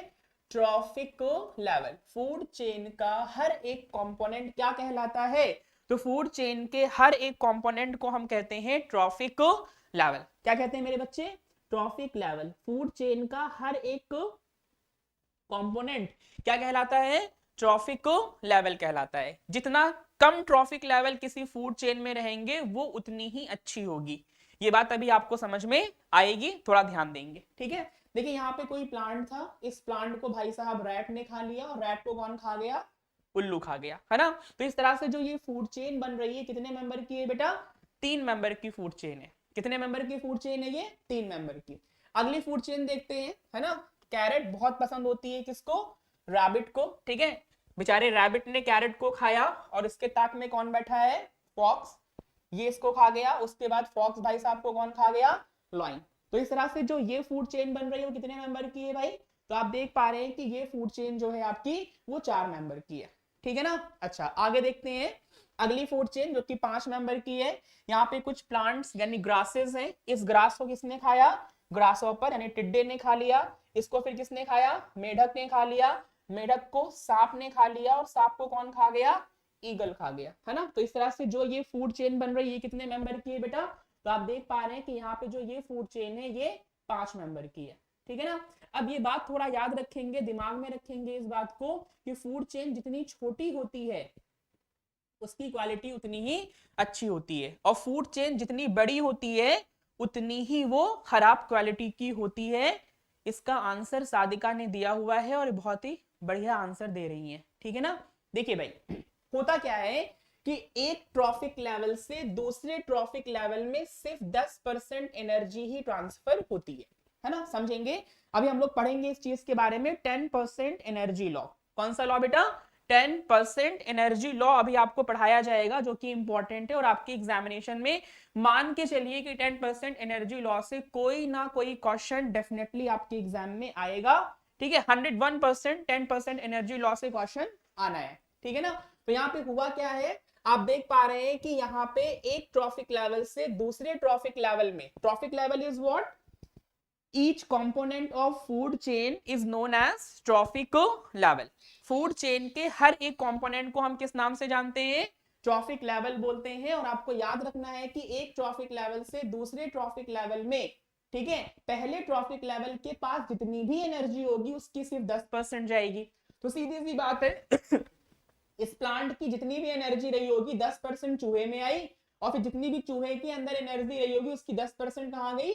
उल्लू में गई, है ना। यानी जो लास्ट वाला कंपोनेंट होता है उसको कहीं ना कहीं एनर्जी कम मिलती है, ठीक, अब ये तीन ही कंपोनेंट में खत्म हो गया। अब इसमें आते हैं तो पहले गाजर की 10% खरगोश में गई, फिर खरगोश की 10% लोमड़ी में गई, फिर लोमड़ी की 10% किस में गई, लॉइन में गई। तो इसका मतलब जैसे जैसे फूड चेन लंबी होगी 10-10% एनर्जी जा रही, तो कहीं ना कहीं एनर्जी आखिरी वाले कंपोनेंट को, आखिरी वाले ट्रॉफिक लेवल से कम अवेलेबल हो रही है। और हो सकता है कि आखिरी वाले कंपोनेंट को या तो फिर आखिरी वाले ट्रॉफिक लेवल को इतनी कम एनर्जी अवेलेबल हो जिससे वो अपनी लाइफ को सस्टेन ही ना कर पाए, है ना। इसलिए जो छोटी फूड चेन होती है वो अच्छी मानी गई है, जबकि जो बड़ी फूड चेन होती है उसको अच्छा नहीं माना गया है ना। तो ये बात दिमाग में रखिएगा। सादिका ने लिखा हुआ है कि the energy is available for the next organism is so small in long food chain, है ना। बिल्कुल सही बात है कि अगर फूड चेन काफी लंबी है तो आखिरी वाले ट्रॉफिक लेवल में जो एनर्जी अवेलेबल होती है वो बहुत कम अवेलेबल होती है, और ये एनर्जी कभी कभी इतनी कम हो जाती है कि आखिरी वाला ट्रॉफिक लेवल हो सकता है कि अपनी लाइफ को ही सस्टेन ना कर पाए। इसलिए लंबी फूड चेन अच्छी नहीं होती है, और जो छोटी फूड चेन होती है उन्हें अच्छा माना जाता है। ठीक है ना। तो आई थिंक सो चीजें आपको क्लियर हो गई होंगी। ठीक है, आगे चलते हैं और देखते हैं कुछ और बातें। यहाँ पे इन्होंने एग्जाम्पल के थ्रू बताया है, जैसे ये ग्रास है तो इसको उन्होंने कहा है ट्रॉफिक लेवल 1, इसको किसने खाया, डियर ने खाया, ये क्या हो गया ट्रॉफिक लेवल 2, और डियर को किसने खा लिया, लॉइन ने, तो ये हो गया हमारा ट्रॉफिक लेवल 3। तो याद रखना है कि ट्रॉफिक लेवल क्या होता है ना। सिंपल सी एक बात याद रखेंगे, फूड चेन के हर एक कंपोनेंट को आप क्या बुलाते हो, ट्रॉफिक लेवल के नाम से जानते हो। ठीक है ना। चलिए देखिए यहाँ पे थोड़ा सा एक डेफिनेशन टाइप भी दी हुई है, देखेंगे और समझेंगे थोड़ा सा इसके बारे में, है ना। क्या कह रहे हैं भाई ट्रॉफिक लेवल के लिए, ट्रॉफिक लेवल इज व्हाट, तो बता रहे हैं कि फूड चेन में जो बायोटिक कंपोनेंट्स होते हैं जहां से ट्रांसफर होती है एनर्जी, है ना, उसी को क्या बुलाते हैं बेटा, ट्रॉफिक लेवल बुलाते हैं। इंपॉर्टेंट है, ट्रॉफिक लेवल भी आपके एग्जाम में पूछ लिया जाता है। सिंपल डेफिनेशन आती है व्हाट इज ट्रॉफिक लेवल।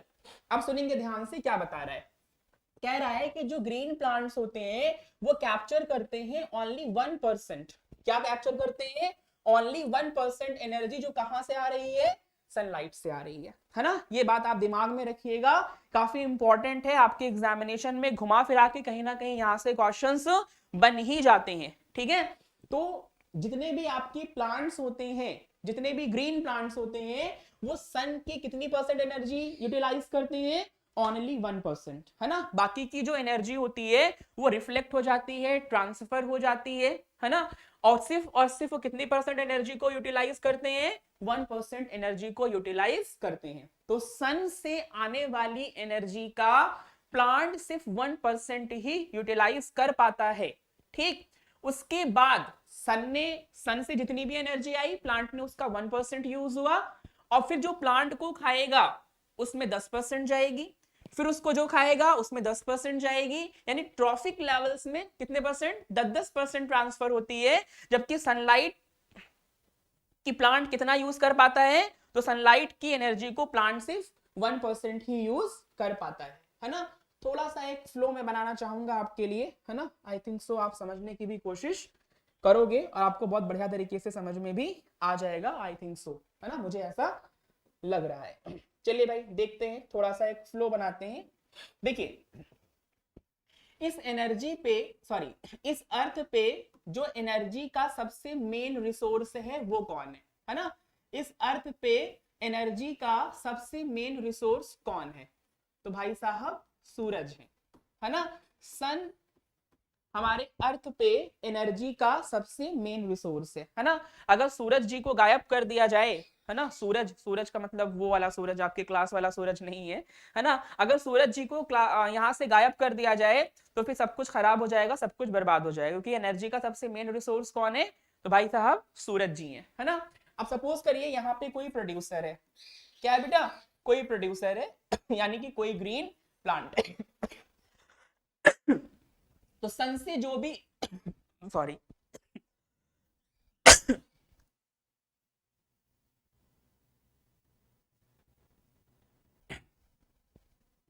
तो सन से जो भी एनर्जी आएगी प्रोड्यूसर उसका कितना परसेंट यूटिलाइज करेगा, याद रखना है ओनली 1% यूटिलाइज करेगा।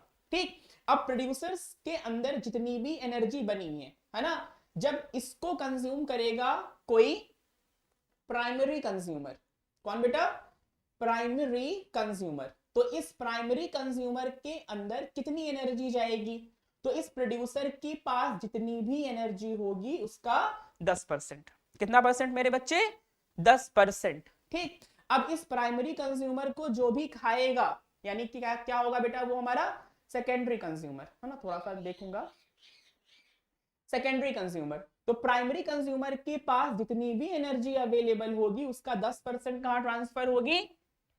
सेकेंडरी कंज्यूमर में। अब सेकेंडरी कंज्यूमर को किसने खाया? टर्शरी कंज्यूमर ने। किसने? टर्शरी कंज्यूमर ने। अब जितनी भी एनर्जी अवेलेबल होगी सेकेंडरी कंज्यूमर के पास, उसकी 10% कहां जाएगी? टर्शरी कंज्यूमर में। तो छोटी सी एक बात आपको अपने दिमाग में रखनी है, बहुत छोटी सी एक बात तो आपको अपने दिमाग में रखनी है कि पहले जब सन से एनर्जी यूटिलाइज करेगा, कौन? सन की एनर्जी को जब प्रोड्यूसर यूटिलाइज करेगा तो 1%, बाकी जो ट्रॉफिक लेवल में जाएगी कितने कितने परसेंट है मेरे बच्चे? तो सब में 10-10% है ना। इसी को कहते हैं 10% एनर्जी लॉ। क्या कहते हैं? 10% एनर्जी लॉ। 10% एनर्जी लॉ है ना। और इसी 10% एनर्जी लॉ से आप बोल सकते हैं कि अगर फूड चेन बहुत लंबी होगी तो जो आपका आखिरी वाला ट्रॉफिक लेवल है उसके पास सबसे कम एनर्जी अवेलेबल होगी, जिसकी वजह से हो सकता है कि वो अपनी लाइफ को सस्टेन ना कर पाए और उसकी क्या हो जाए? डेथ हो जाए। इसलिए आखिरी वाले को सबसे कम एनर्जी अवेलेबल होती है। 10% एनर्जी लॉ को देने वाले साइंटिस्ट कौन थे? तो उनका नाम था रेमंड लिंडेमान। एक साइंटिस्ट है, क्या नाम है बेटा उनका? रेमंड लिंडेमान। इन्होंने 10% एनर्जी लॉ दिया था, है ना।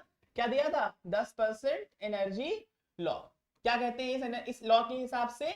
इस लॉ के बिहाफ पे ये बोला गया है कि एक ट्रॉफिक लेवल के पास जितनी भी एनर्जी होती है उसका सिर्फ 10% ही अगले ट्रॉफिक लेवल के बाद ट्रांसफर होता है ना। एक ट्रॉफिक लेवल के पास जितनी भी एनर्जी होती है उसका सिर्फ 10% ही अगले ट्रॉफिक लेवल में ट्रांसफर होता है, जबकि जो रिमेनिंग परसेंटेज होता है वो कहीं ना कहीं बायोलॉजिकल फिजिकल वर्क करने में कंज्यूम हो जाती है। ये बात आपको याद रखना है। बिल्कुल सादिका सही बात है। लिंडेमान साइंटिस्ट थे जिन्होंने 10% एनर्जी लॉ दिया था। ठीक है, तो आई थिंक सो चीजें आपको बिल्कुल क्लियर हो गई होंगी। पता नहीं क्या परेशानी बन जाती है। चलिए भाई,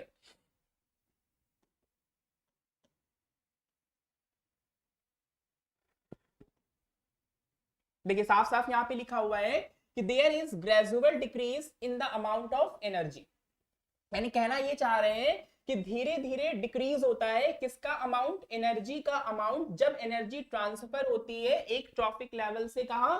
दूसरे ट्रॉफिक लेवल में किसी फूड चेन में, है ना। जब कभी भी एक ट्रॉफिक लेवल से दूसरे ट्रॉफिक लेवल में एनर्जी का क्या होता है? ट्रांसफर होता है, तो उसके अमाउंट में धीरे धीरे क्या आती है? कमी आती है। देखिए साफ साफ लिखा हुआ है ग्रेजुअल डिक्रीज होता है, यानी डिक्रीज एकदम से नहीं होता है लेकिन धीरे धीरे कहीं ना कहीं क्या होता है? डिक्रीज होता है। और आखिरी वाले को इतनी कम एनर्जी अवेलेबल होती है कि हो सकता है कि वो अपनी लाइफ को सस्टेन ना कर पाए, है ना। तो ये बात आपको दिमाग में रखनी है। चलिए आइए देखिए आगे क्या बताया जा रहा है आपको।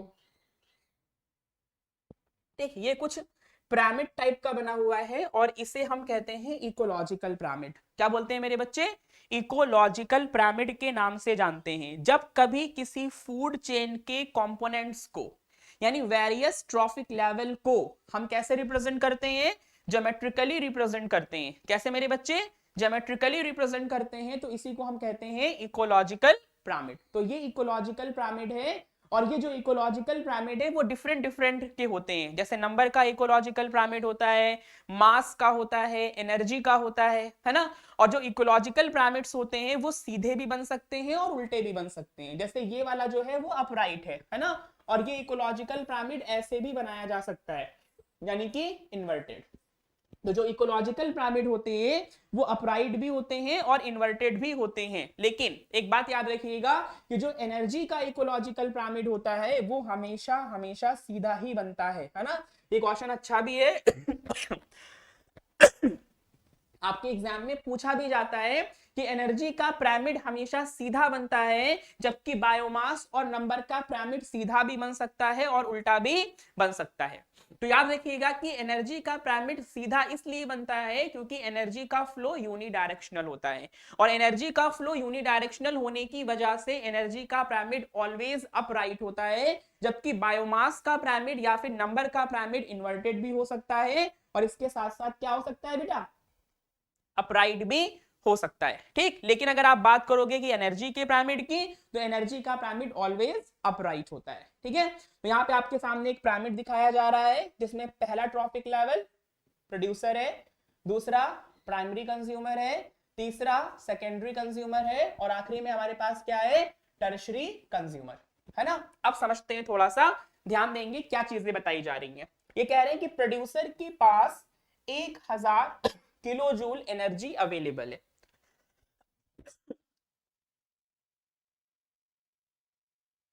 क्या बता रहे हैं बेटा, प्रोड्यूसर के पास 1000 किलो जूल एनर्जी जो है वो अवेलेबल है। ठीक, जब इस प्रोड्यूसर को ये प्राइमरी कंज्यूमर खाएगा तो आपको पता है कि इसके पास जितनी भी एनर्जी है उसका सिर्फ 10% जाएगा। कितना परसेंट, 10%। अब अगर हम 1000 का 10% निकालते हैं तो क्या आएगा, 1000 का 10%, परसेंट मैंने यहां से हटाया, नीचे 100 लग गया, इसको काटेंगे तो कितना आ रहा है, 100। यानी जो प्राइमरी कंज्यूमर है इसको कितनी एनर्जी मिली, 100 किलो जूल। आ रही है ना बात समझ में, कितनी एनर्जी मिली बेटा, 100 किलो जूल। ठीक, फिर जब इस प्राइमरी कंज्यूमर को इस सेकेंडरी कंज्यूमर ने खाया तो इसको कितनी एनर्जी मिली, 10 जूल। कैसे, 10% से, है ना, 10% एनर्जी लॉस है। ठीक, अब जैसे कि हम लोग 100 का 10% निकालेंगे तो कितना आएगा बेटा, तो 100 का 10% हमारा 10 हो जाएगा। अब जब इस सेकेंडरी कंज्यूमर को इस टर्शरी कंज्यूमर ने खाया तो इसको कितनी एनर्जी मिली, 1 किलो जूल, है ना। क्या निकालेंगे बेटा, 10 का 10% निकालेंगे तो कितना आ जाएगा ये, 1 जूल, है ना। 1 किलो जूल एनर्जी किसको अवेलेबल हुई, टर्शरी कंज्यूमर को। तो आप देख पा रहे हैं यहाँ पे कि प्रोड्यूसर के पास ज्यादा एनर्जी थी, और जैसे जैसे ये अगले ट्रॉफिक लेवल में जाने लगा, जब एक दूसरे को खाते हुए, तो आखिरी वाले को एनर्जी क्या मिली, सबसे कम मिली, है ना। इसीलिए उस बच्ची ने आंसर किया हुआ था कि हो सकता है कि लास्ट वाले ट्रॉफिक लेवल को सबसे कम एनर्जी मिले, और इतनी कम एनर्जी मिले, इतनी कम एनर्जी मिले कि हो सकता है कि वो अपनी लाइफ को ही सस्टेन ना कर पाए। इसीलिए बताया गया है कि जो छोटी फूड चेन होती है वो अच्छी होती है, और जो बड़ी फूड चेन होती है वो अच्छी नहीं होती है ना। इस बात को आप दिमाग में रखेंगे। तो आई थिंक सो चीजें यहाँ पे आपको क्लियर हो गई हैं। ठीक है, चलिए आगे क्या बताया जा रहा है देखेंगे थोड़ा सा। वही बता रहे हैं कि 10% एनर्जी जो होती है वो ट्रांसफर होती है एक ट्रॉफिक लेवल से दूसरे ट्रॉफिक लेवल में, जबकि 90% एनर्जी जो होती है वो यूज हो जाती है कहाँ, ट्रॉफिक लेवल के पास ही अपनी लाइफ प्रोसेसेस को कंटिन्यू करने के लिए, है ना। Life processes in sense excretion हो गया, न्यूट्रिशन हो गया, डाइजेशन हो गया, फोटोसिंथेसिस हो गई, है ना। तो इन सब को करने के लिए 90% एनर्जी जो होती है वो यूटिलाइज हो जाती है, और उसके पास जो भी एनर्जी है उसका सिर्फ 10% ही जो होता है वो अगले ट्रॉफिक लेवल में ट्रांसफर होता है। काफी इंपॉर्टेंट बात है, काफी बढ़िया बात है, कोई ना कोई क्वेश्चन आपके एग्जामिनेशन में जरूर आएगा, तो प्लीज बी अटेंटिव रहें और इस टॉपिक को बहुत ध्यान से पढ़ें। ठीक है ना। तो ये आपका खत्म हो गया किसके बारे में बेटा, इकोसिस्टम के बारे में। आगे चलते हैं और एक बात और देखते हैं, है ना। एक आंसर आप और भी दे सकते हैं कि बड़ी फूड चेन जो होती है वो खराब क्यों है ना। बड़ी फूड चेन जो है उसका डिसएडवांटेज क्यों है, एक बात यहां से भी आप समझ सकते हैं। ठीक है, एक टर्म आपके पास है जो कि काफी इंपॉर्टेंट है, बायोलॉजिकल मैग्निफिकेशन, या फिर इसी को कहते हैं बायो मैग्निफिकेशन। बायोलॉजिकल मैग्निफिकेशन या फिर बायो मैग्निफिकेशन, ये भी बहुत ही इंपॉर्टेंट है। डेफिनेशन ही आपके यहाँ आती है और कुछ भी नहीं आता है ना। क्या है बायो मैग्निफिकेशन, थोड़ा समझेंगे। कह रहे हैं कि जो हार्मफुल केमिकल्स होते हैं उनका कॉन्सेंट्रेशन इंक्रीज होता है हर एक ट्रॉफिक लेवल में किसी फूड चेन में। क्या होता है बेटा, देखिए दो बातें याद रखेंगे, है ना। जब एक ट्रॉफिक लेवल से दूसरे ट्रॉफिक लेवल में एनर्जी ट्रांसफर होती है तो वो ग्रेजुअल डिक्रीज होती है, धीरे धीरे एनर्जी घटती है। लेकिन जो हार्मफुल सब्सटेंसेस होते हैं जब वो एक ट्रॉफिक लेवल से दूसरे ट्रॉफिक लेवल में जाते हैं तो मेरे बच्चे उनका जो कॉन्सेंट्रेशन होता है वो बढ़ जाता है। क्या हो जाता है, बढ़ जाता है। यानी जो आखिरी वाला ट्रॉफिक लेवल होता है उसके अंदर टॉक्सिक कॉन्सेंट्रेशन किसी सब्सटेंस का क्या होता है, ज्यादा होता है ना। सपोज करिए थोड़ी देर के लिए, इसी को हम कहते हैं क्या, बायोमैग्निफिकेशन, है ना। यानी एक तरीके से आप कह सकते हैं कि फूड चेन में जब एक ऑर्गेनिज्म किसी दूसरे ऑर्गेनिज्म को खाता है तो एक ऑर्गेनिज्म के अंदर जो भी टॉक्सिक मटेरियल होता है या फिर हार्मफुल केमिकल्स होते हैं उनका ट्रांसफर होता है। और ट्रांसफर में क्या बताया जा रहा है कि वो एक दूसरे की बॉडी में एक्युमुलेट होने लगते हैं, जमा होने लगते हैं। इसी को कहते हैं क्या, बायोमैग्निफिकेशन। मैग्निफिकेशन मतलब क्या होता है, चीजों का बड़ा हो जाना। जैसे इमेज को आप जूम करके देखते हो तो इसको कहते हैं कि मैग्नीफाई करके आपने देखा हुआ है ना। यानी क्या, किसी चीज का थोड़ा बड़ा हो जाना, ठीक है। तो इन्होंने बताया हुआ है कि भाई ग्रास था, ग्रास के पास डीडीटी जो कि एक इंसेक्टिसाइड है, अक्सर करके किसान अपने खेत में डालते हैं, क्या करने के लिए बेटा, इंसेक्ट से, पेस्ट से अपनी क्रॉप्स को बचाने के लिए, है ना। तो डीडीटी का जो कॉन्सेंट्रेशन था वो कितना था, 10 ppm था। लेकिन जब इस ग्रास को डियर ने खाया, देखा गया कि ये 200 ppm के आसपास हो गया। जब डियर को लॉइन ने खा लिया तो इसमें कितना चला गया, 5000 ppm के आसपास हो गया, है ना। तो आप देख पा रहे हो कि जैसे जैसे ऑर्गेनिज्म एक दूसरे को खा रहे हैं, जो हार्मफुल मटेरियल्स होते हैं उनका कॉन्सेंट्रेशन लास्ट वाले ट्रॉफिक लेवल में ज्यादा हो जाता है, बढ़ जाता है ना। इसी को हम लोग क्या कहते हैं बेटा, बायोलॉजिकल मैग्निफिकेशन के नाम से जानते हैं, या फिर इसी को बायोमैग्निफिकेशन भी कहते हैं, है ना। ये यहाँ पे एक डायग्राम है जो बायोलॉजिकल मैग्निफिकेशन को इंडिकेट कर रहा है ना। ये आपको बताना चाह रहा है कि बायोमैग्निफिकेशन क्या होता है, ठीक है ना। जब सपोज करिए थोड़ी देर के लिए ये वाटर है ना। अब इस वाटर के अंदर डीडीटी का कुछ अमाउंट है और ये डीडीटी पानी में कैसे आया, तो आपको पता है कि भाई किसान ने अपने खेत में डीडीटी को डाला होगा, किससे बचाने के लिए, अपनी क्रॉप्स को पेस्ट और इंसेक्ट से प्रोटेक्शन प्रोवाइड करने के लिए। फिर गिरा होगा पानी, क्या गिरा होगा बेटा, पानी गिरा होगा। फिर बरसात की वजह से वो पानी कहाँ गया होगा, नदियों में गया होगा, ठीक है ना। तो नदी में जो पानी था उसके अंदर इतनी कुछ क्वांटिटी दी गई है ना। सादिका पूछ रही सर पीपीएम क्या होता है।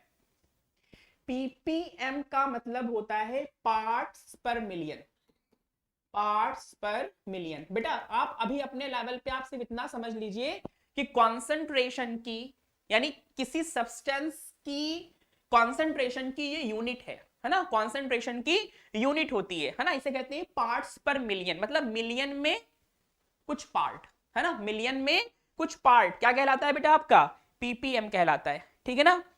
दक्ष पूछ रहे हैं सर डीडीटी क्या है। मैंने अभी आपको बताया था बेटा कि डीडीटी एक इंसेक्टिसाइड होता है। डीडीटी एक इंसेक्टिसाइड है ना, एक इंसेक्टिसाइड होता है। अगर डीडीटी की आप बात कर रहे हो तो ये एक इंसेक्टिसाइड है और इसका फुल फॉर्म मैंने अभी शुरुआत में ही बताया था, diphenyl trichloroethane, trichloroethane. This is the full form of DDT. और डीडीटी एक इंसेक्टिसाइड होता है।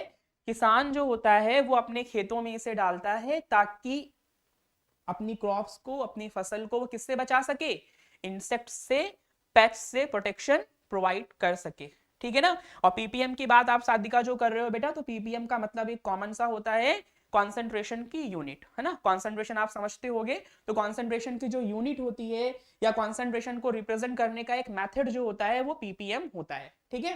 तो यहाँ पे आपने देखा कि पानी के अंदर डीडीटी का कुछ क्वांटिटी था, फिर ये कहाँ गया, छोटी छोटी एनिमल्स में गया, ठीक है, जो बढ़ गया। फिर जब इसको, इन छोटे एनिमल्स को जब फिशेज ने खाया तो उसके अंदर ये क्वांटिटी और बढ़ गई। जब इस फिश को लार्ज फिश ने खाया तो ये क्वांटिटी और ज्यादा बढ़ गई। और जब फिश ईटिंग बर्ड्स ने इसको खाया तो ये क्वांटिटी और ज्यादा बढ़ गई। तो आप देख पा रहे हैं कि डिफरेंट ट्रॉफिक लेवल से होते हुए कहीं ना कहीं आखिरी वाले ट्रॉफिक लेवल में जो हार्मफुल केमिकल सब्सटेंसेस होते हैं उनका कॉन्सेंट्रेशन काफी इंक्रीज हो जाता है, काफी बढ़ जाता है। और इसी को हम लोग कहते हैं बायोलॉजिकल मैग्निफिकेशन। क्या बोलते हैं मेरे बच्चा, बायोलॉजिकल मैग्निफिकेशन, ठीक है। तो आई थिंक सो चीजें आपको क्लियर हो गई होंगी, समझ में आ गया होगा, ठीक है। चलिए भाई क्या बता रहे हैं, कह रहे हैं कि मैक्सिमम कॉन्सेंट्रेशन हो जाता है हार्मफुल केमिकल्स का, वो एक्युमुलेट हो जाते हैं कहाँ, ह्यूमन की बॉडीज में। क्योंकि आप जानते हो कि अगर हम ह्यूमन की बात करते हैं तो मैंने अभी आपको बताया था कि ह्यूमन आपका जो होता है वो ओमनीवोर्स है ना। वो जनरली कुछ भी खा लेता है, ठीक है, कुछ भी खा जाएगा, किसी को भी खा जाएगा। तो कहने का सेंस इस तरह से है कि ह्यूमन जो है वो एक टर्शरी कंज्यूमर के अंडर में आता है। किस में आता है बेटा? टर्शरी कंज्यूमर के अंडर में आता है, इसलिए ह्यूमन के अंदर टॉक्सिक जो कॉन्सेंट्रेशन है वो ज्यादा हो सकता है। ठीक है, चलिए भाई आगे बात करते हैं फूड वेब के बारे में। किसके बारे में? फूड वेब के बारे में। और फूड वेब भी इंपॉर्टेंट है, फूड वेब से डिफरेंट डिफरेंट फॉर्म में आपके यहाँ क्वेश्चंस पूछे जाते हैं। बायोलॉजिकल मैग्निफिकेशन की जनरली आप लोगों के यहाँ डेफिनेशन आती है, या फिर कभी कभी देखा गया है कि आपको वन वर्ड टाइप की कुछ चीजें दे दी जाती है और आपको उसे एक वर्ड में रिप्लेस करना होता है। ठीक है, तो ये बातें दिमाग में रखेंगे। ठीक, बात करेंगे किसकी बेटा? फूड वेब की। तो सिंपल सी एक बात याद रखना है कि जो भी आपकी नेचुरली फूड चेन्स होती हैं उसमें इंटरकनेक्टेड, ये वर्ड बड़ा इंपॉर्टेंट है ना, इंटरकनेक्टेड जो एक दूसरे को कनेक्ट करते हुए पैटर्न बनता है, इसी को हम लोग क्या कहते हैं? फूड वेब कहते हैं। या फिर आप बहुत आसान से एक डेफिनेशन लिख सकते हैं, the interconnecting food chain is known as what? Food web. The interconnecting food chain is known as what? Food web. ठीक है ना, जो इंटरकनेक्टिंग फूड चेन होती है उसे हम किस नाम से जानते हैं मेरे बच्चे? तो फूड वेब के नाम से जानते हैं, है ना। ये डायग्राम मैं आपके सामने रिप्रेजेंट कर रहा हूं, आप देख पा रहे हैं कि ये क्या है? एक फूड वेब है। क्या है मेरे बच्चे? एक फूड वेब है ना। ये डायग्राम जो मैंने आपके सामने रिप्रेजेंट किया हुआ है ये एक फूड वेब को दिखा रहा है। किसको दिखा रहा है? फूड वेब को। बेटा फूड वेब का मतलब होता है एक जाल, है ना। बहुत सारी फूड चेन जब आपस में इंटरकनेक्टेड हो जाती हैं तो वो फूड वेब बना देती हैं। इसलिए मैंने आपको डेफिनेशन थोड़ी सी बताई एकदम शॉर्ट फॉर्म में, the interconnecting food chain is known as what? Food web, है ना। अब यहाँ पे आप देख पा रहे हो कि बहुत सारी फूड चेन है, ठीक है ना। जैसे कि मैं अगर बात करता हूं, पहले ग्रास था, ग्रास को किसने खाया? रैबिट। रैबिट को किसने खाया? फॉक्स। एक फूड चेन आपकी ये हो गई। फिर आप देख पा रहे हैं कि ग्रास को रैबिट ने खाया और रैबिट को कौन खा गया? हॉक। तो एक फूड चेन आपकी ये हो गई, यानी एक फूड चेन यहाँ है, एक फूड चेन यहाँ है, दो फूड चेन इसमें हो गई। आगे देखते हैं क्या है, समझेंगे थोड़ा सा।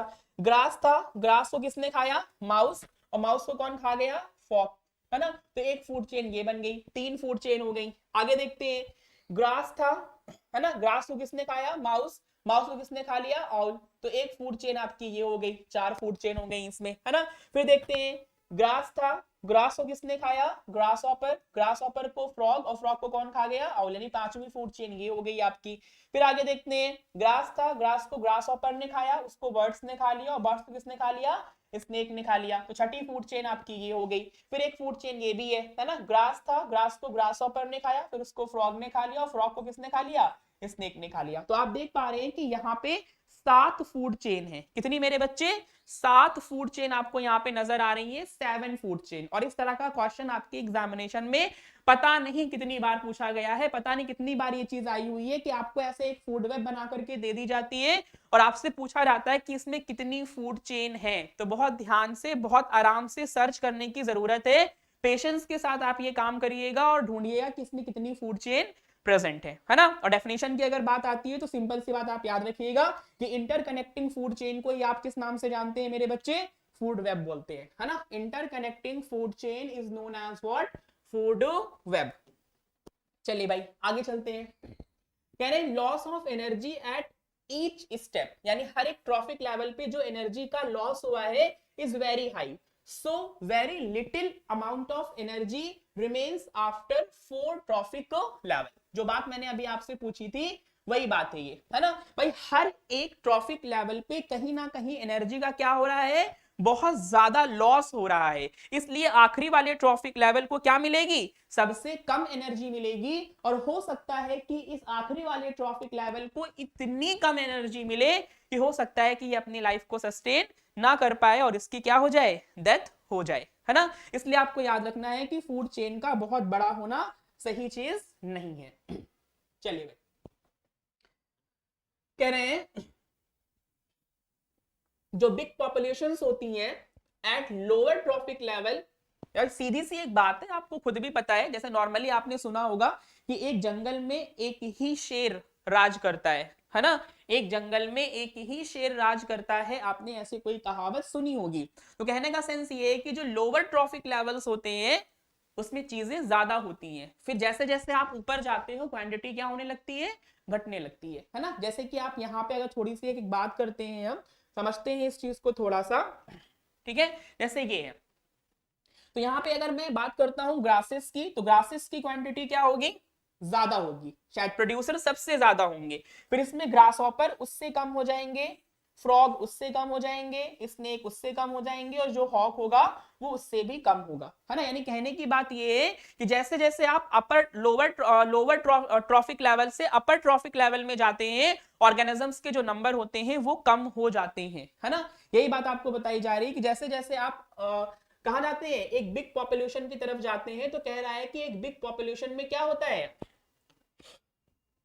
एक बिग पॉपुलेशन में जो लोअर ट्रॉफिक लेवल्स होते हैं किसी भी इकोसिस्टम के, है ना, उसमें चीजों की क्वांटिटी ज्यादा होती है। फिर कह रहे हैं the population of the producer is higher than that the consumers carnivores, है ना। ये चीजें तो समझ में आ गई होगी ये बात कि प्रोड्यूसर्स की क्वांटिटी सबसे ज्यादा होती है, प्राइमरी कंज्यूमर उससे कम, सेकेंडरी कंज्यूमर उससे कम, और टर्शरी कंज्यूमर जो होते हैं वो सबसे कम पाए जाते हैं, ठीक है ना। ये बात आप दिमाग में रखिएगा, ठीक। चलिए भाई आगे चलते हैं और टॉपिक को क्लोज करते हैं, खत्म ही होने वाला है हमारा ये चैप्टर। यूट्यूबर यानी विराज, विराज मोस्ट वेलकम है आपका बेटा। चलिए अब आगे आपको बताया जा रहा है इन्वायरमेंटल प्रॉब्लम, है ना। हम ह्यूमन क्या कर रहे हैं, हम ह्यूमन अपने घर, है ना, हमारा घर क्या है, पृथ्वी, हमारा घर क्या है, पृथ्वी, है ना। और इस पृथ्वी को हम क्या कर रहे हैं, बहुत ही बुरी तरह से खराब कर रहे हैं, मतलब थोड़ा बहुत नहीं, बहुत बुरी तरह से खराब कर रहे हैं, है ना। क्योंकि हमारी कुछ ऐसी एक्टिविटीज हैं जिसकी वजह से कहीं ना कहीं हमारे अर्थ को डिस्टरबेंस क्रिएट हो रहा है, यहाँ का इकोलॉजिकल बैलेंस जो है वो कहीं ना कहीं क्या हो रहा है, चेंज हो रहा है, ठीक है ना। कोई समस्या, कोई समस्या हो तो बताएं भाई। चलिए बहुत बढ़िया है। तो बात कर रहे हैं हम लोग किसकी बेटा, इन्वायरमेंटल प्रॉब्लम्स की, ठीक। जब इन्वायरमेंटल प्रॉब्लम्स की हम बात करते हैं तो सीधी सी एक बात बताई जा रही है कि चेंजेस आए हैं हमारे इन्वायरमेंट में, या हमारे इन्वायरमेंट को चेंजेस अफेक्ट कर रहे हैं, और ये चेंजेस किसकी वजह से है, अवर एक्टिविटीज, यानी जो हमारी एक्टिविटीज है उन एक्टिविटीज की वजह से हमारा इन्वायरमेंट कहीं ना कहीं क्या हो रहा है, चेंज हो रहा है। और हो क्या रहा है, धीरे धीरे इन्वायरमेंट का डिग्रेडेशन हो रहा है, जिसकी वजह से बहुत सारी इन्वायरमेंटल प्रॉब्लम्स हमें देखने को मिल रही हैं, और इसके लिए कोई और रिस्पॉन्सिबल नहीं है, ये बात आप याद रखिएगा। इसके लिए सिर्फ और सिर्फ हम ह्यूमन ही रिस्पॉन्सिबल हैं। मोहम्मद अहमद हेलो बेटा, कैसे हैं आप। और ये विराज पूछ रहे हैं सर डिफरेंस बताइए बायोडिग्रेडेबल और नॉन बायोडिग्रेडेबल में। अभी थोड़ी देर पहले मैंने बताया था, आपने लेट ज्वाइन किया हुआ है शायद। बायोडिग्रेडेबल वो सब्सटेंसेस होते हैं जो माइक्रोबियल एक्टिविटीज की वजह से कॉम्प्लेक्स से सिंपल में चेंज हो जाते हैं, उन्हें हम बायोडिग्रेडेबल बुलाते हैं, जैसे कि ऑर्गेनिक वेस्ट जो होते हैं। और नॉन बायोडिग्रेडेबल वो होते हैं जो कि माइक्रोबियल एक्टिविटीज से माइक्रोबियल एक्टिविटीज की वजह से कॉम्प्लेक्स से सिंपल में चेंज नहीं होते हैं, इनर्ट रहते हैं और काफी टाइम तक ऐसे ही हमारे अर्थ में पड़े रहते हैं, है ना। उन्हें हम क्या बुलाते हैं बेटा, नॉन बायोडिग्रेडेबल बुलाते हैं, जैसे कि प्लास्टिक हो गया, डीडीटी हो गया, फर्टिलाइजर्स हो गए, ये सब। प्रिंस हेलो बेटा, कैसे हैं आप। हाँ, तो इन्वायरमेंटल प्रॉब्लम्स में आज प्रेजेंट टाइम में सबसे पहले हमारे पास जो है वो है ओजोन लेयर का डिप्लीशन, है ना। ओजोन लेयर का डिप्लीशन एक मेजर प्रॉब्लम है। उसके साथ साथ वेस्ट का डिस्पोजल, है ना, वेस्ट को हम कैसे डिस्पोज करें ये एक मेजर प्रॉब्लम है हमारे पास। और इसके साथ साथ हमारे पास एक मेजर प्रॉब्लम है ओजोन लेयर का डिप्लीशन, है ना कहीं आप लोगों ने पढ़ा होगा ओजोन लेयर के बारे में, और ओजोन लेयर आपके लिए बहुत ही इंपॉर्टेंट है, ये बात आप याद रखिएगा, है ना। तो सबसे पहले हम बात करते हैं थोड़ा सा केमिस्ट्री के बिहाफ पे और समझते हैं कि ओजोन क्या है ना। देखिए अगर मैं ओजोन की बात करता हूं तो ओजोन का मॉलिक्यूलर फॉर्मूला O3 होता है, और ये क्या है तो याद रखेंगे कि इट इज द एलोट्रॉप। क्या है मेरे बच्चे, ये एलोट्रॉप है, किसका, एलोट्रॉप ऑफ ऑक्सीजन। अगर आप ओजोन की बात करते हैं तो याद रखिएगा कि ओजोन एक एलोट्रॉपिक फॉर्म है। किसका एलोट्रॉपिक फॉर्म है, तो ऑक्सीजन का एलोट्रॉपिक फॉर्म है। और ओजोन का मॉलिक्यूलर फॉर्मूला क्या होता है, O3। क्या होता है मेरे बच्चे, ओजोन का मॉलिक्यूलर फॉर्मूला होता है O3। अच्छा आगे क्या है, ओजोन लेयर की अगर हम बात करते हैं तो ओजोन लेयर को हम क्या कहते हैं, और क्या कहते हैं, तो also known as umbrella of the earth, umbrella of the earth, है ना। ओजोन लेयर को हम अम्ब्रेला ऑफ द अर्थ के नाम से भी जानते हैं। क्यों कहते हैं इसको ऐसा, कोई बताएगा। मान्या साहू, हेलो बेटा, कैसे हैं आप? जल्दी बताएं। विराज, आप वीडियो में देख लीजिएगा बेटा, डीडीटी मैंने बहुत बार एक्सप्लेन किया हुआ है। डीडीटी मैंने बहुत बार एक्सप्लेन किया हुआ है, आप आराम से देख लीजिएगा। ठीक है, चलिए। तो इसे हम अम्ब्रेला ऑफ द अर्थ के नाम से जानते हैं। ओजोन लेयर की अगर बात करते हैं तो ये अम्ब्रेला ऑफ द अर्थ है, और इसे अम्ब्रेला ऑफ द अर्थ क्यों कहा जाता है तो थोड़ा सा समझेंगे, है ना। अम्ब्रेला क्या करता है तो भाई बारिश से आपको बचाता है ना। ऐसे ही क्या है कि हमारे स्ट्रेटोस्फीयर में, कहा, अच्छा क्वेश्चन है, इंपॉर्टेंट है, पूछा जा सकता है ना। हमारे स्ट्रेटोस्फीयर में ओजोन लेयर है, और ओजोन लेयर क्या कर रहा है ना। तो अगर ओजोन लेयर को हटा दिया जाए तो हमारे ऊपर यूवी रेस का बम्बार्डमेंट होगा। जैसे बारिश में हम भीगते हैं तो वैसे ही हम यूवी रेस से भीग जाएंगे, और अगर हम यूवी रेस से भीग गए तो हमारी मतलब यूवी रेस से अफेक्टेड हुए तो हमारी बॉडी के अंदर बहुत सारी प्रॉब्लम्स आ जाएंगी, है ना। बहुत सारी दिक्कतें होंगी, इवन हम पर्टिकुलर ह्यूमन को नहीं होगी बल्कि पूरे के पूरे ग्लोब को होगी, है ना। मतलब एक स्पेसिफिक प्लेस को भी नहीं होगी, कहीं ना कहीं पूरा का पूरा ग्लोब जो है वो अफेक्ट करेगा, है ना। तो यूवी रेस से हमें प्रोटेक्शन कौन प्रोवाइड करता है? ओजोन प्रोवाइड करती है, ओजोन लेयर प्रोवाइड करती है, इसीलिए ओजोन लेयर को हम अम्ब्रेला ऑफ द अर्थ कहते हैं। याद रखना है ओजोन कहां है? स्ट्रेटोस्फीयर में है। ठीक, अब एक क्वेश्चन आपके एग्जाम में और आता है कि अगर आपका ओजोन कहां आ जाए? ग्राउंड लेवल पे तो क्या होगा? अगर ओजोन कहां आ जाए? ग्राउंड लेवल पे तो क्या होगा? ठीक है, तो ये बात दिमाग में रखिएगा कि ओजोन जो होती है वो पॉइजनस है, और डेडली पॉइजनस है ना। अगर ये हमारे ग्राउंड लेवल पे आएगी तो सीधी सी बात है, अपने पॉइजनस नेचर की वजह से, है ना, हम ह्यूमंस परेशान हो जाएंगे और हमारा सरवाइव कर पाना क्या हो जाएगा? मुश्किल हो जाएगा। ठीक है ना। हाँ मान्या, यूवी रेस का मतलब होता है अल्ट्रा वायलेट रेडिएशन, है ना। अनुराग, मोस्ट वेलकम है बेटा। चलिए, तो ये बात दिमाग में रखेंगे। अब ओजोन कैसे फॉर्म होती है थोड़ा समझेंगे। सबसे पहले क्या होता है कि ऑक्सीजन के ऊपर यूवी रेडिएशंस पड़ती है ना। ऑक्सीजन के ऊपर यूजुअली यूवी रेडिएशंस पड़ती है, जिससे हमारा ऑक्सीजन जो होता है वो स्प्लिट हो जाता है एटॉमिक फॉर्म में, और इसे हम कहते हैं नेसेंट ऑक्सीजन, है ना। नेसेंट का मतलब होता है newly born, nascent oxygen, nascent का मतलब न्यूली बॉर्न। जैसे कि आपके घरों में, है ना, हमारे घरों में कभी कभी नन्हे मेहमान आते हैं तो वो हमारे लिए नेसेंट होते हैं। क्या होते हैं बेटा? नेसेंट होते हैं। ठीक है, हाँ सही है, कोई बात नहीं, टाइपिंग में मिस्टेक हो जाती है, इतना कुछ माइनर चीजें नहीं है ना। चलिए भाई, अब क्या होगा? हमारा एक मॉलिक्यूलर ऑक्सीजन और एक नेसेंट ऑक्सीजन आपस में कंबाइन करेगा और क्या फॉर्म कर देगा? ओजोन फॉर्म कर देगा। तो ओजोन का फॉर्मेशन कुछ इस तरह से होता है, इसीलिए हमने कहा था कि ओजोन एक्चुअल में क्या है। तो आपको याद रखना है कि ओजोन एक एलोट्रोपिक फॉर्म है, किसका? ऑक्सीजन का, है ना। बढ़िया क्वेश्चन है, दिमाग में रखेंगे। एलोट्रोपिक फॉर्म है, एलोट्रोप्स आपने पढ़े हुए हैं कार्बन के, है ना। एलोट्रोपिक फॉर्म है किसका बेटा? Allotropic form of oxygen. अगर आप ओजोन की बात करते हैं तो ये क्या होता है? एलोट्रोपिक फॉर्म है किसका? ऑक्सीजन का। ठीक, चलिए भाई, अब देखते हैं हमारी ओजोन लेयर कैसे डिप्लीट कर रही है और उसके डिप्लीट होने का क्या रीजन है। ठीक है, देखिए साफ साफ यहाँ पे पहले तो लिखा हुआ है कि ओजोन लेयर क्या करती है? आपको प्रोटेक्ट करती है, किस तरह से? Blanket our earth which is absorb कर लेती है किसको बेटा? Most of the harmful UV यानी अल्ट्रा वायलेट रेडिएशन को, जो कि कहां से आती है? सन से आती है, और हमें प्रोटेक्ट करती है, हम लिविंग बींग्स को प्रोटेक्ट करती है, और हमारी हेल्थ के हजार्ड को, हजार्ड होने से बचाती है। अगर यूवी रेडिएशंस अर्थ पे आ जाएं तो क्या क्या प्रॉब्लम कॉज हो सकती है? तो कह रहे हैं कि ह्यूमन में स्किन कैंसर हो सकता है, कैटरैक्ट इन आईज हो सकता है। कैटरैक्ट आपने सुना होगा, मोतिया बिंदु जिसको कहते हैं हम लोग, है ना। मोतिया बिंदु को ही हम किस नाम से जानते हैं? कैटरैक्ट के नाम से जानते हैं। ठीक है, अनुराग क्या कह रहे हैं? O2 break into O and O, बिल्कुल सही है। चलिए, बढ़िया है।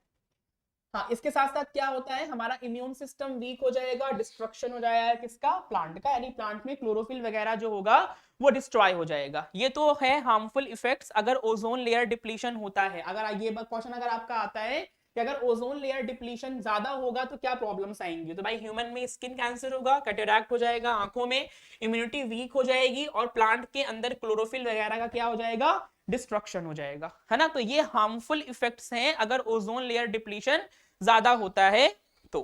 ठीक, चलिए भाई बात करते हैं ओजोन लेयर डिप्लीशन है क्या। ठीक है, तो छोटी सी एक बात याद रखेंगे, gradual decrease in concentration of ozone. क्या बेटा, gradual decrease in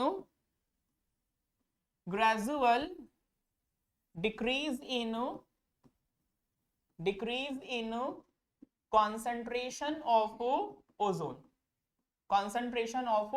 ozone, this is known as ozone layer depletion। ठीक है, this is called as ozone layer depletion। ठीक, और ओजोन लेयर डिप्लीशन जो है वो ओजोन होल के फॉर्म में पहली बार ऑब्जर्व किया गया था। किसके फॉर्म में, ओजोन होल के फॉर्म में। और सबसे पहली बार ये कहां देखा गया था, तो अंटार्कटिका पे।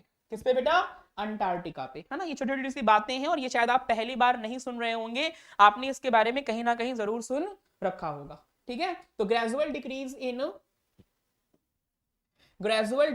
in concentration of ozone is known as what, ozone depletion, या फिर ओजोन लेयर डिप्लीशन के नाम से जानते हैं इसको। OLD भी लिखा जाता है शॉर्ट फॉर्म में, है ना, इसे हम OLD के नाम से भी जानते हैं।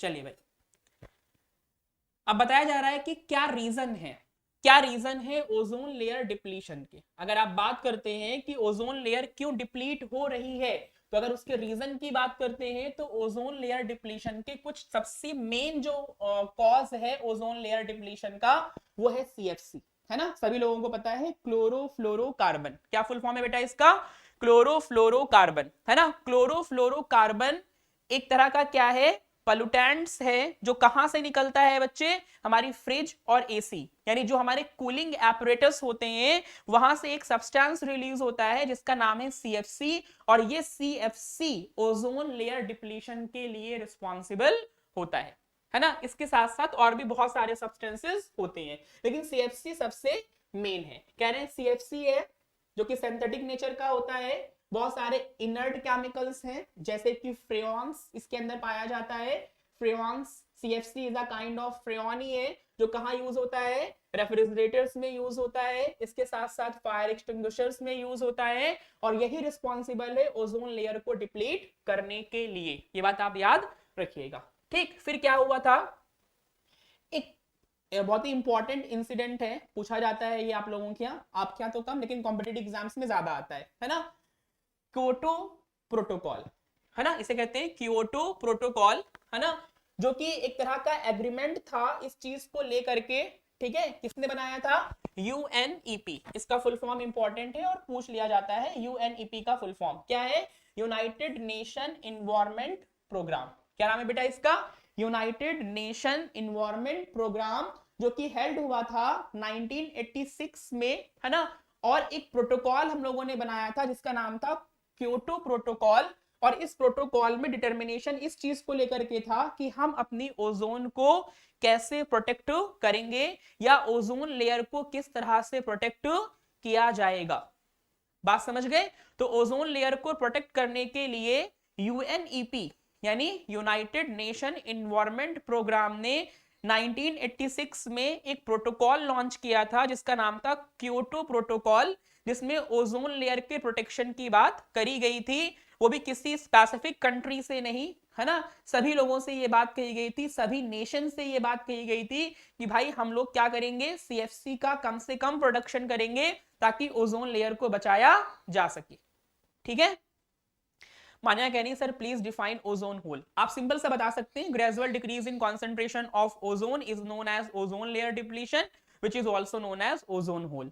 बात समझ गए, दिमाग में रखेंगे। ठीक है, तो ये थोड़ा सा हो गया किसके बारे में, ओजोन के बारे में। अब आगे चलते हैं और थोड़ा सा एक टॉपिक और देखते हैं, लास्ट है ये हमारा, कौन सा बेटा, गार्बेज डिस्पोजल, है ना। आजकल हम खूब सारा करकट, है ना, कूड़ा सब प्रोड्यूस कर रहे हैं और इसको डिस्पोज करना आज हमारे लिए क्या बन चुकी है, एक बहुत ही बड़ी समस्या बन चुकी है ना। तो अगर गार्बेज डिस्पोजल की हम बात करते हैं तो इंडस्ट्रियलाइजेशन की वजह से और भी बहुत सारे रीजन है जिसकी वजह से आज हमारे पास गार्बेज जो है वो बहुत सारा इकट्ठा हो चुका है ना। अब अगर इस गार्बेज की हम बात करते हैं तो इस गार्बेज को हम मैनेज कैसे करेंगे, ठीक है, इसकी बात करी जा रही है। तो इसमें बताया गया है, कई चीजें बता रहे हैं कि ओपन डंपिंग कर सकते हैं, लैंड फिलिंग कर सकते हैं, कंपोस्टिंग कर सकते हैं, रिसाइकल कर सकते हैं, और क्या कर सकते हैं बेटा, रीयूज कर सकते हैं। तो ये कुछ मेथड्स हैं जिससे हम डिस्पोज वेस्ट को मैनेज कर सकते हैं, है ना, रीयूज रिसाइकल।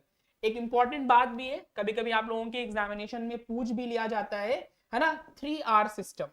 क्या बेटा, 3R सिस्टम, 3R सिस्टम, ठीक है, 3R सिस्टम, जिसको शॉर्ट फॉर्म में हम लोग क्या लिखते हैं बेटा, 3R सिस्टम को हम R3 लिखते हैं। और ये 3R कौन कौन से होते हैं, तो एक होता है रिसाइकल, एक होता है रीयूज, और एक होता है रिड्यूस, है ना। ये गार्बेज को मैनेज करने के 3 बेसिक आर हैं। क्या है मेरे बच्चे, 3 बेसिक आर हैं। इन 3 बेसिक आर की मदद से आप गार्बेज को क्या कर सकते हो बेटा, मैनेज कर सकते हो, ठीक है ना। तो गार्बेज को मैनेज करने के लिए 3 बेसिक आर आपको बताए गए हैं। अब जरा आप लोग कमेंट करके बताइए कौन बता रहा है इस चीज के बारे में कि इसमें सबसे ज्यादा इफेक्टिव कौन है, रिड्यूस, रीयूज और रिसाइकल में सबसे बेस्ट कौन है, जल्दी बताएं, कोई बताएगा, तीनों में सबसे बेस्ट कौन है, रिड्यूस, रीयूज और रिसाइकल, तीनों में सबसे बेस्ट कौन है। ठीक, अगर सबसे बेस्ट की बात करते हैं तो याद रखिएगा कि रीयूज सबसे बेस्ट है। रीयूज सबसे बेस्ट इसलिए है क्योंकि इसमें किसी भी तरह का कोई भी पोल्यूशन नहीं होगा, चीजें आप दोबारा फिर से यूज करेंगे तो इंडस्ट्री में जाकर के चीजें रिसाइकल्ड नहीं होंगी। रिड्यूस मतलब जलाना नहीं पड़ेगा, तो आपके इन्वायरमेंट को किसी भी तरह से कोई भी नुकसान नहीं पहुंचेगा। और इस तरह से रीयूज आपके लिए क्या है बेटा, सबसे बेहतर है, ठीक है। तो विद दिस टॉपिक आपका जो ये चैप्टर चल रहा था अवर इन्वायरमेंट, ये भी हमारा फुल और फाइनल खत्म हो गया। और इस चैप्टर के साथ साथ आपका जो बायोलॉजी का पोर्शन था, है ना, वो मैंने आज क्लोज कर दिया, ठीक है। बायोलॉजी आज आपका फिनिश हो गया। बायोलॉजी के 5 चैप्टर थे हमारे सिलेबस में और 5 को हम लोगों ने वन शॉट में फिनिश कर लिया। स्कोरिंग चैप्टर्स की अगर मैं बात करता हूं तो सबसे ज्यादा स्कोरिंग आपका लाइफ प्रोसेस होने वाला है। लाइफ प्रोसेस को आप खूब बढ़िया से तैयार करिए, लाइफ प्रोसेसेस, और उसके बाद आप हाउ डू ऑर्गेनिज्म रिप्रोड्यूस अच्छे से तैयार करिए। और हाउ डू ऑर्गेनिजम्स रिप्रोड्यूस के बाद जो अगला चैप्टर आपका है वो है कंट्रोल एंड कोऑर्डिनेशन, और फिर इसके बाद आपका होगा हेरिडिटी एंड इवोल्यूशन, और आखिरी में आपका अवर इन्वायरमेंट। हम तो ये कहेंगे कि आप अवर इन्वायरमेंट जितने अच्छे पे तैयार कर सकते हैं कर ले, क्योंकि अवर इन्वायरमेंट थोड़ा ज्यादा इंपॉर्टेंट हो जाता है। और हेरिडिटी से चीजें कुछ ही पूछी जाती हैं, क्योंकि पूरा चैप्टर तो अब आपके यहाँ आ भी नहीं रहा है, आपके यहाँ सिर्फ और सिर्फ हेरिडिटी आ रहा है, इवोल्यूशन अब आ भी नहीं रहा है। तो मेरे ख्याल से अगर आप अवर इन्वायरमेंट तैयार कर लें अच्छी तरह से तो शायद ज्यादा बेहतर रहेगा, ठीक है। तो ये चीजें आज आपकी क्लोज हो गई।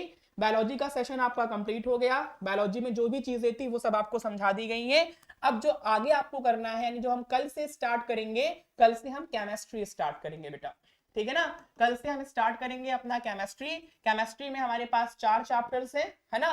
सीबीएसई में 4 है, सीबीएसई में 4 है, और यूपी बोर्ड की अगर मैं बात करता हूं तो यूपी बोर्ड में 5 है ना। सीबीएसई में 4 है और यूपी बोर्ड में कितने हैं बेटा, 5 हैं। तो 1 बाय 1 करके 4 से 5 दिनों में हम अपने केमिस्ट्री के सिलेबस को भी कवर करेंगे। और उसके बाद जो most and most important topics हैं, है ना, 1 बाय 1 हम आपके साथ उसे डिस्कस करेंगे। और इस तरह से हमारा जो सिलेबस है वो अबाउट कहीं ना कहीं क्या हो जाएगा भाई, क्लोज हो जाएगा, ठीक है। तो कल मिलते हैं नियर अबाउट कितने बजे के आसपास, आप मान के चलिए अप्रोक्सीमेटली 9 to 9:30 PM मिलेंगे। और हम कल केमिस्ट्री का फर्स्ट चैप्टर आपको स्टार्ट करेंगे, कौन सा, केमिकल रिएक्शंस एंड इक्वेशंस, ठीक है।